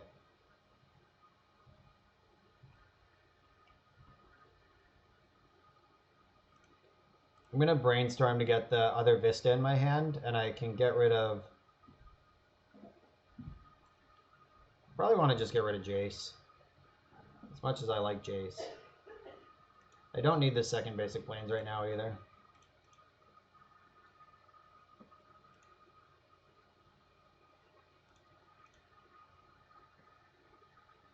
Oh, there's the back to basics. I want Narset though. Next turn we can cast Narset with a Force of Will backup. She's probably pretty good against this accumulated knowledge deck that is stuck on 2 lands.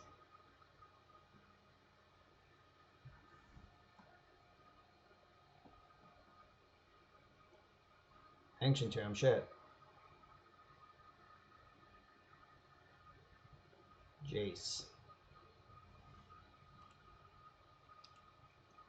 I'm going to cast this one because it's the one I can cast on my opponent's turn. I'm going to get rid of Brainstorm. I want to protect these Snapcasters. They're going to be good.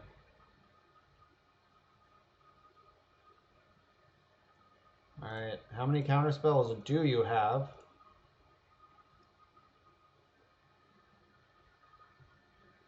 Even exiles Jace for the full value.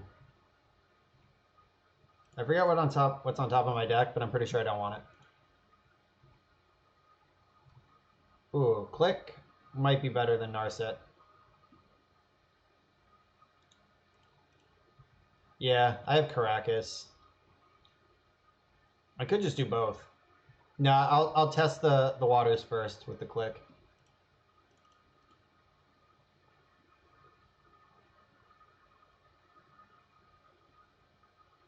Clear the way for Narset, and then the lock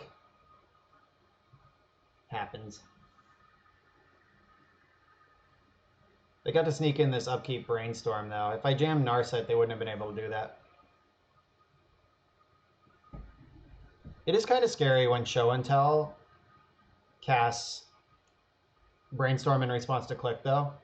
Because, like, if their hand just has 3 payoffs, like, if they have an enabler and a payoff, if they have 2 of each, that kind of makes you guess which one they hit on top of their deck.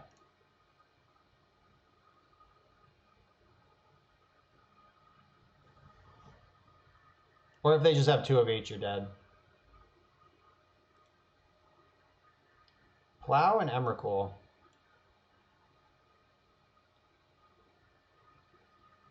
So if I just take nothing here, I can 100% resolve Narset next turn.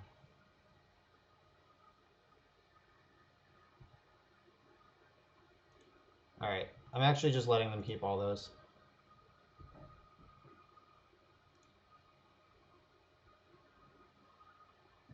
And then Narset's going to resolve. I get to keep up Caracas to protect from the plow.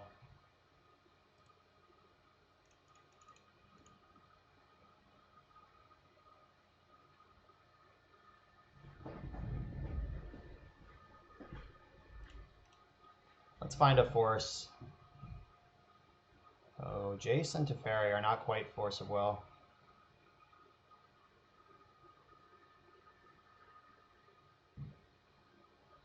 Alright, well, unless their top card is Omniscience and Show and Tell, I think we're okay. We can beat a Show and Tell because we have Caracas.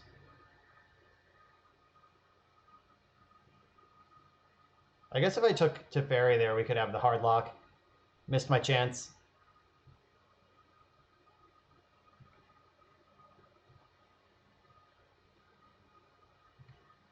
Did I bottom both Teferis there too? I think I did.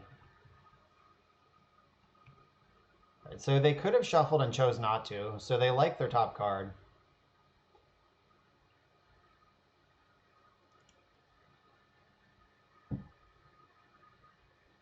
Teferi. Does that do anything? I don't think so. Alright, so they're bouncing click. I'm going to bounce click in response so they don't draw a card. They could plow it now if they want, but that's fine.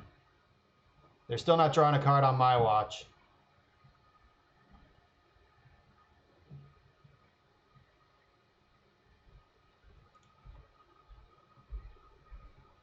Alright, so that might be an argument to shove Mentor into play.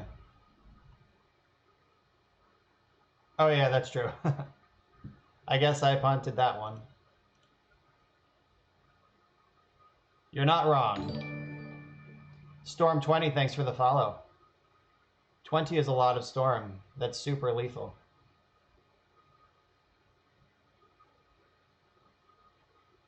I'm going to take...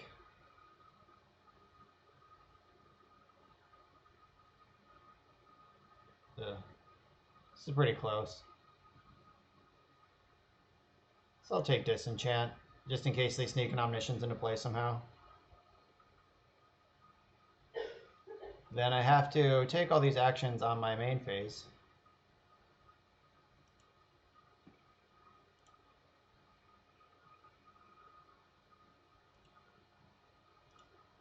I'm playing Snapcaster because I needed something to attack Teferi.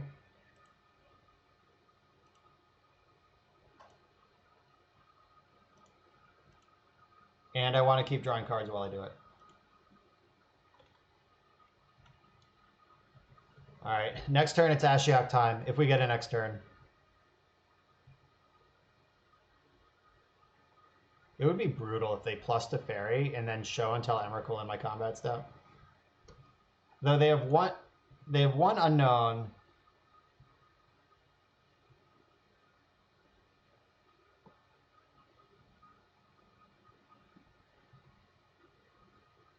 Alright, it's time to act if they're gonna act.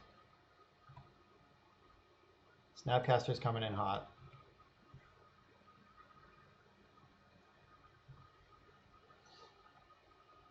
Aha, I'm free. It's probably right to cast Jace, but I'm shoving Ashiok because I put them in my deck to shut them down.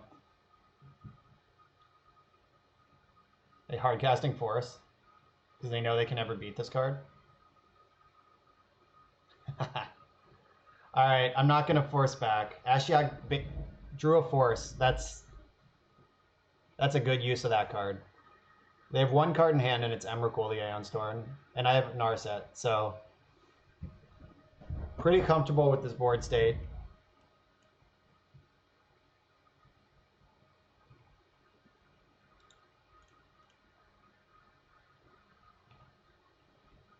I think we're going to do it.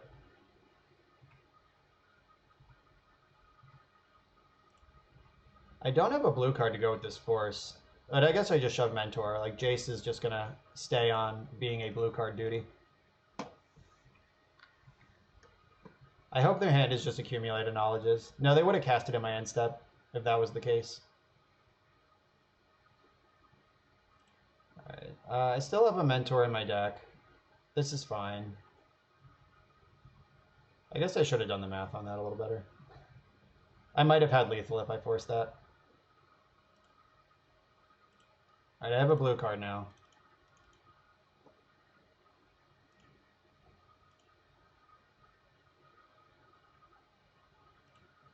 I have lots of blue cards now. I'm going to put back Brainstorm because I'd rather cast Snapcaster and pitch Supreme Verdict to Force if I need to. And if they tap Ancient Tomb, they're dead.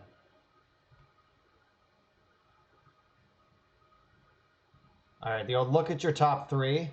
You can shuffle if you want. Cannot draw. Chose to shuffle. Alright, so they don't know anything about anything right now. I'm going to keep this Snapcaster on hidden duty here. Because I didn't have any instants. I don't just want a 2-2 in play.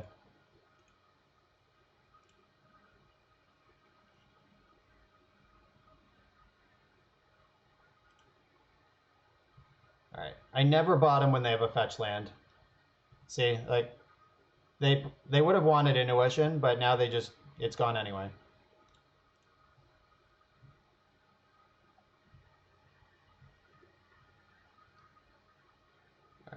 Alright, what does Brainstorm do for me here? I don't think anything. I'm going to end step Snapcaster if they do nothing else. JK. I guess I force this.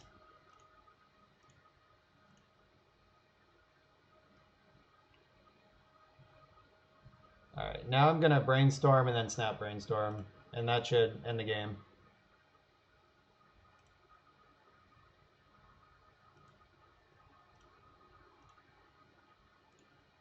Because I can't snap in my flash on my Snapcaster if Teferi's in play.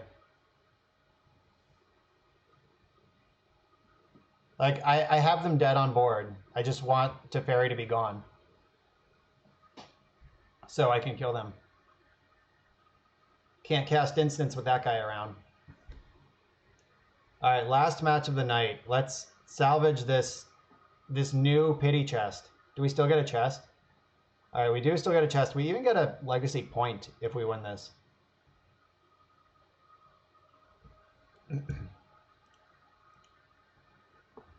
Yeah, so Force of Negation's been pretty sweet.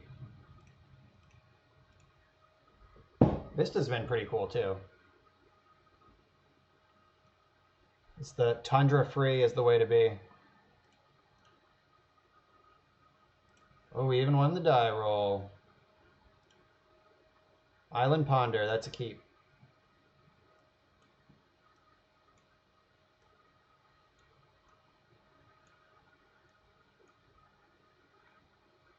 I think I should make my third planes a different art so I can actually evaluate game states where it would have been better as Tundra, so I know when I draw that card.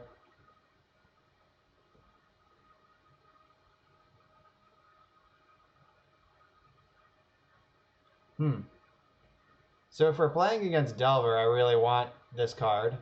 If we're not, I really don't want that card. I'm going to shuffle, take my chances. This hand needs a brainstorm pretty bad.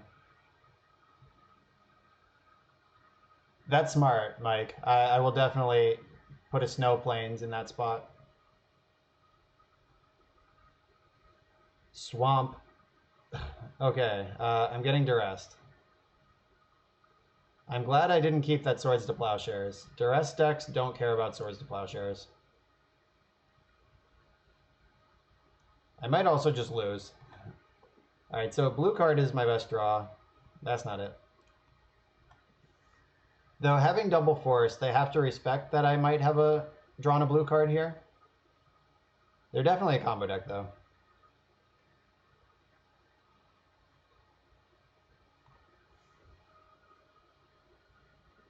All right, let's go get that snow-covered plains in here.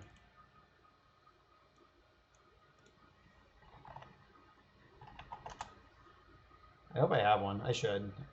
Oh, no. Okay, I guess it's not bad. I have old frame basic all around. I feared the worst when I didn't have a new frame one. Alright, there's a snow plains in the deck now. Fake tundra. Alright, so this looks like Storm. Basic Swamp Duress, basic Island Ponder. Yep, I got you, Mike. Ooh, that doesn't need to be on the screen right now.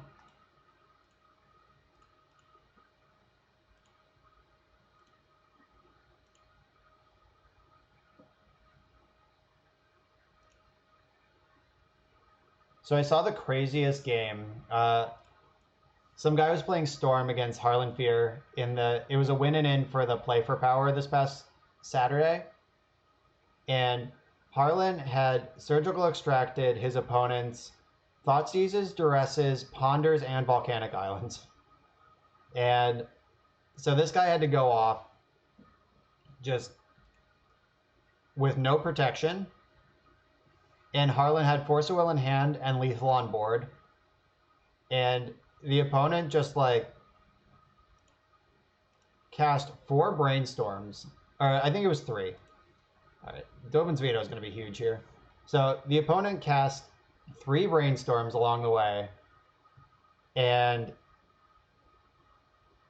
cracked fetch lands. They had a Dreadship Reef at 2, and on the way through their adventure, they ended up having a lethal natural Tendrils in hand. So they were able to just like Tendrils Harlan for, I think it was like 7 copies when he was at 14. So he had to Force of Will one of the Tendrils copies to go to 1, but the opponent gained 12 life, so he didn't have lethal anymore. And then he went, he just like drew his card, played another Delver, attacked, and Infernal Tutor. Okay. They're setting up. So he plays his land, attacks, and the opponent's last card in hand after all of that like crazy turn was Past in Flames. And then they just like re-tendrils him. It's pretty messed up. All right, we're dead to Duress here, or Thoughtseize.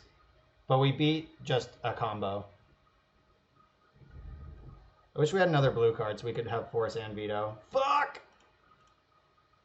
Alright, I'm going to veto this. And they're still going to go for it. They're pretty committed at this point.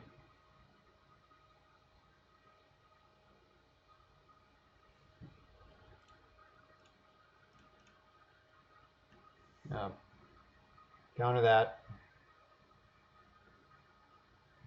Ooh. Are they living in fear? Come on, deck. Let's draw a blue card. Pass the turn. Pass the turn. Pass the turn. Yes. Let's draw a blue card. Any blue card, please. Fuck. Alright, well. I'm not bluffing anything. Shoving Mentor into play.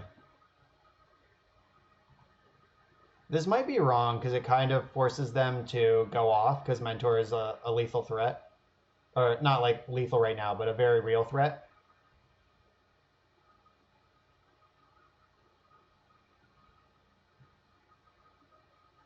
All right, this player is playing, I think, a little too conservatively, but I guess I didn't have a clock, so they had time. Like, vetoing duress last turn is free, so, all right. Now you got it. So they have 2 Dark Rituals and 1 other card in their hand right now. Could be Ad Nauseam or Infernal Tutor.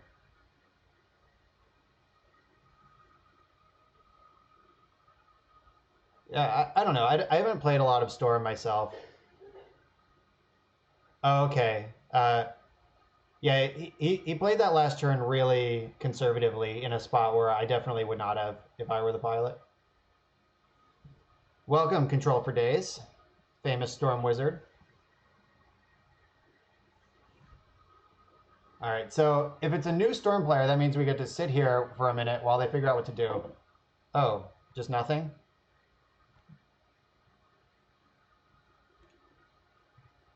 All right, so...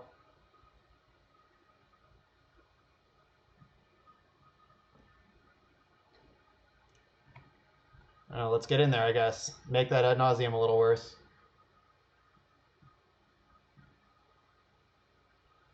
We have 1 unknown card, 5 mana now. KenMan25, thanks for the follow. Welcome. All right, they're going for it.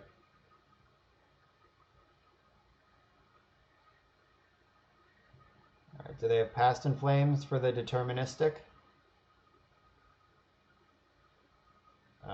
Yes, if they want it. If they go for it, show me the Ad Nauseam. Come on. No, this looks like red mana. All right, they figured it out. 5, 6, 7, 8. Yeah, we're dead. All right, so 3, 4, 5, 6, 7. Are we dead? They have no mana floating. So this makes 5, 3.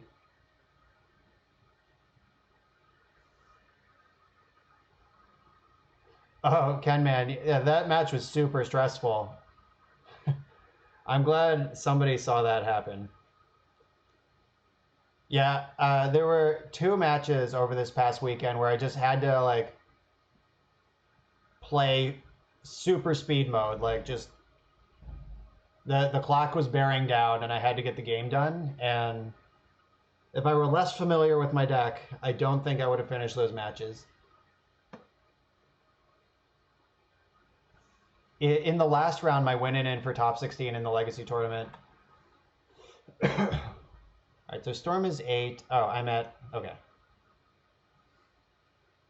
Wait, what? Oh, they have another Infernal Tutor. Okay.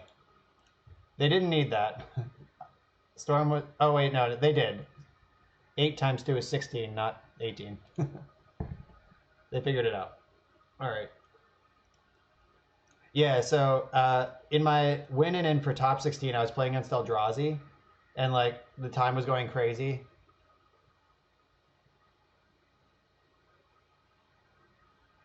That's rough. Sorry you died for top 16. Game 1, I actually punted against that Maverick player because I cleared their board with a Terminus and then deployed a Mentor.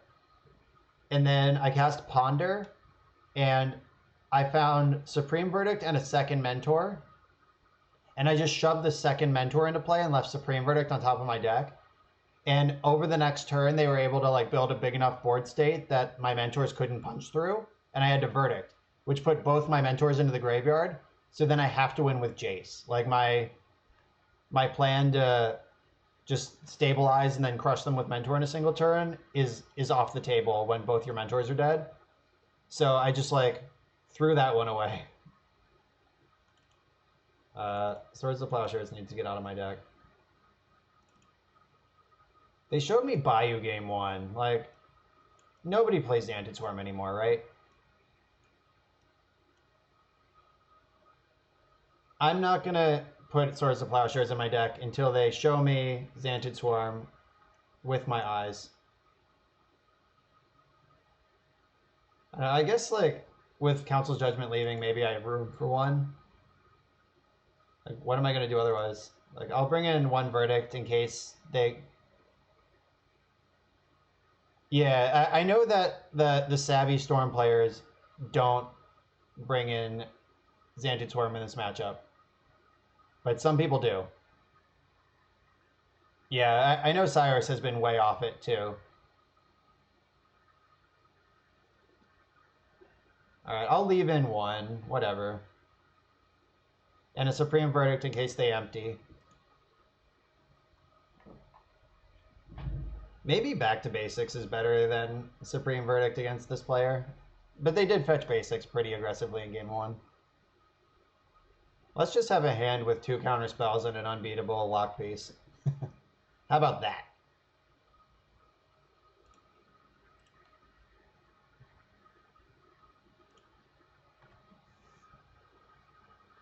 So my goal right now is to survive until turn 3 and stick this Narset. Let's hope if they spend even 1 turn cantripping instead of duressing me, I'll get there. But if they have duress right now, I just have to let it resolve. Okay, good. They're going to cantrip. Nice. So now I can veto something next turn and still have force available pitching the Narset if they can like kill me through the veto somehow.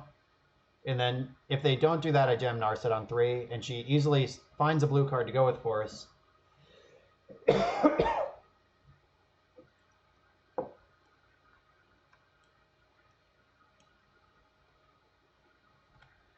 Sweet. Going straight into veto mode. Alright, we got a lot of white lands here. I'm sick of those.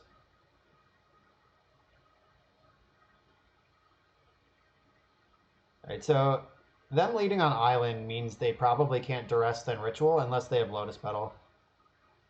They topped their preordain though, so they're pretty happy with their life here.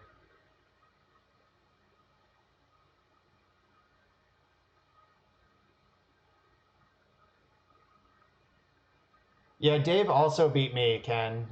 Dave is very skilled, and that matchup is not great. My losses in that tournament were to Dave Long and Gerard Fabiano. those are my 2 people who defeated me. And then my only loss yesterday was to Harlan Fear, so just exclusively legendary creatures.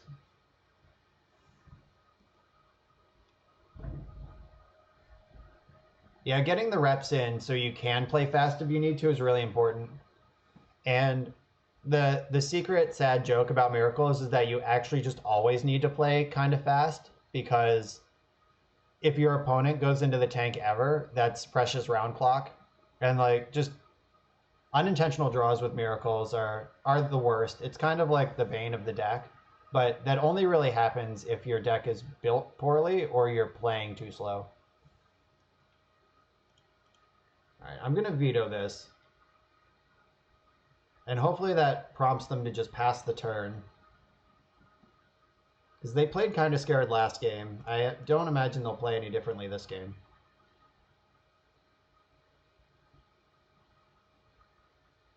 So if I get a turn here, I get to shove Narset, dig for a blue card to go with my force. Or maybe they'll just run out all their shit. Maybe they'll go for it into force. That works too. Like, I'm in the lucky position where I just had everything covered. Though, if they go for it this turn and I have to force, I'm going to be essentially hellbent. Just 3 lands in hand. And it'll be a race to rebuild.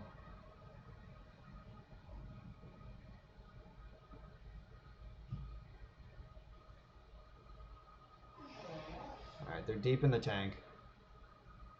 I hope they don't have another duress. Alright. So if they have another duress or Thoughtseize, and also tutor, they can win here. Oh. They discarded empty. So this is kind of interesting. Force of Negation exiles the card they get. Storm is only 6.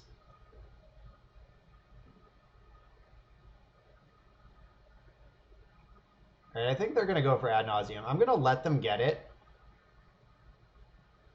Yeah, veto is really good. I've been really impressed with Dobin's veto. But I replaced one of them with force of negation, and right now, in this moment, I'm pretty glad that I did.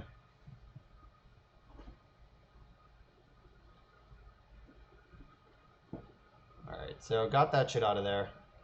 Now, they're literally hellbent, and I'm essentially hellbent. Alright, Brainstorm is a good card to draw when you're digging for action.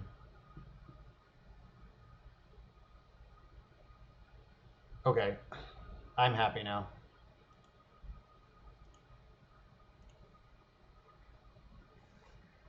So I'm not going to fetch because I want my 4th land to cast this Jace. And I'm just going to go into aggro Fate Seal mode.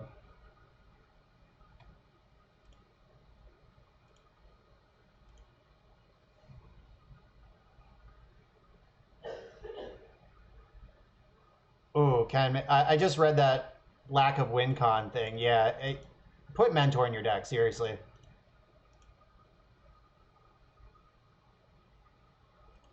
I actually do want to bottom that. I don't know if they would...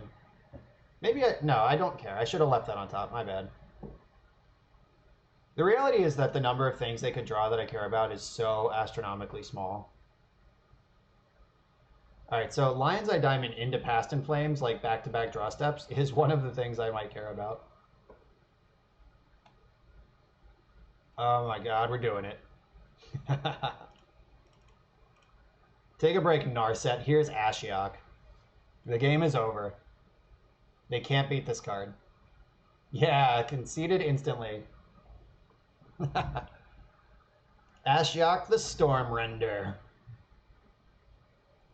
Alright, I'm not changing anything about my deck. In we go. They showed me empty, so I'm glad I have the Supreme Verdict. Maybe I want the second one. Oh, too late. I should have cut Plow for the second Verdict, in case to like maximize my chance to survive an empty.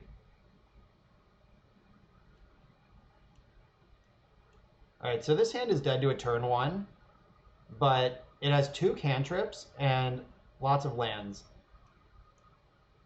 I'm actually going to keep this. Like, if they cantrip on turn 1, then I'm also going to cantrip on turn 1. If they duress on turn 1, then I'm just going to cantrip on turn 1 anyway. But if they actually just have the turn 1 and go for it, okay. Turn 1 cantrip again. I like it. We're not out of the woods yet. They could still pedal kill us, but this player has not indicated they're willing to do that. So I think we're okay. They did not shuffle. Cool. All right, let's ponder looking for a force. Oh, that's good too.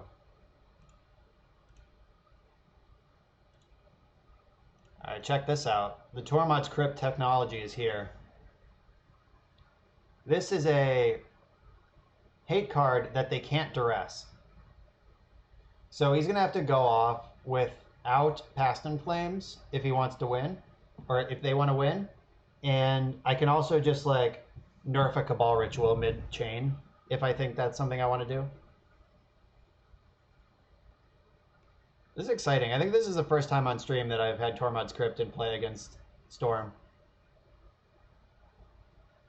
There are certainly Storm lines that can just ignore it, but it definitely makes their life harder though.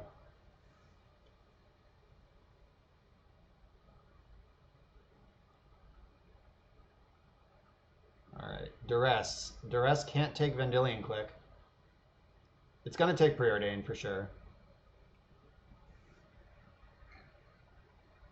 Unfortunately, to keep the Crypt, I had to keep a land on top as well.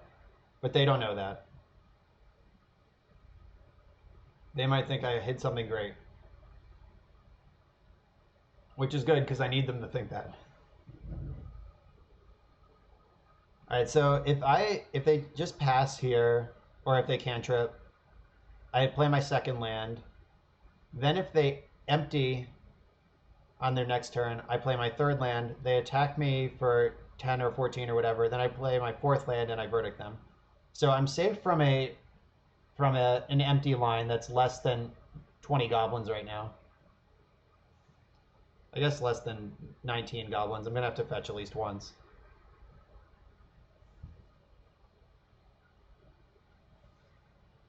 I'm sure they're currently puzzling through if they can go off right now without their graveyard.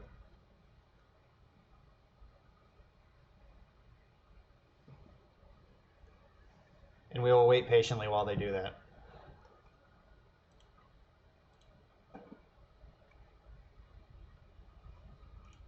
Oh, the right now brainstorm when they've already made a land drop. That probably means they have Lotus Petal and Ritual in their hand and they're trying to find the last crucial piece. Because this is not a good brainstorm unless they think they can win this turn.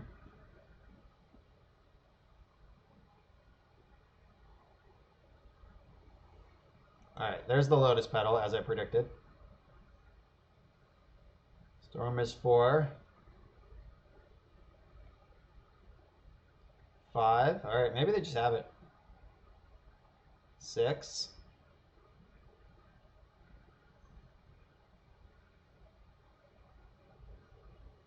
Alright, what do you got for me? So if we lose here, if they had just like turn 2 with duress back up through a Tormod's Crypt, then, I mean, whatever. There it is. That's going to happen sometimes. It looks like they're just going to naked ad nauseum here. Or they could goblin for... Oh no, they're going to make goblins. And I'm going to lose. Like, the math I did a second ago checked for goblins next turn, not this turn. I'm not going to make it to 4 mana if they just make 16 goblins right now. Let's hope they go for ad nauseum instead. Nope. Shit. Alright, we lose. Yeah, there is no path to out of this. I'm going to make my second land drop, then I'm going to take 16. Then I'm going to make my third land drop, then I'm going to die. And there's no Terminus in the deck right now.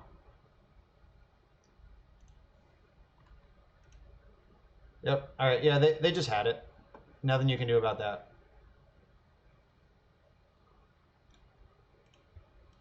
Good.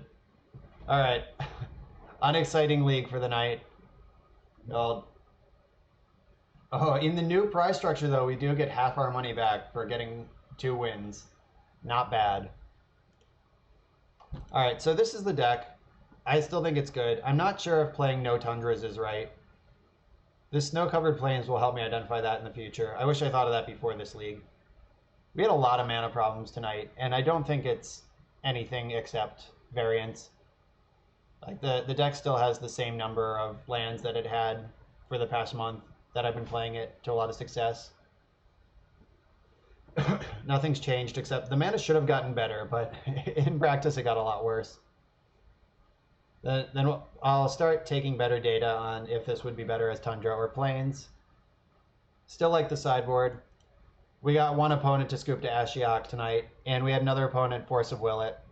So it's been good. They remained a powerful card. But that's it for tonight. I should have an article about this deck going up on Star City sometime this week. I'm finishing it up now. Let's see, who can we raid? While I figure out who we're going to raid, make sure you hit that follow button if you haven't yet. And follow me on Twitter at Bosch and Roll. I'll be back Wednesday night with some more Legacy. I'm going to work on Legacy exclusively for a while because I'm not interested in Vintage right now. Thanks for hanging out. We're going to raid Arkin. Arkin is a full-time streamer. That focuses on Legacy. He's great.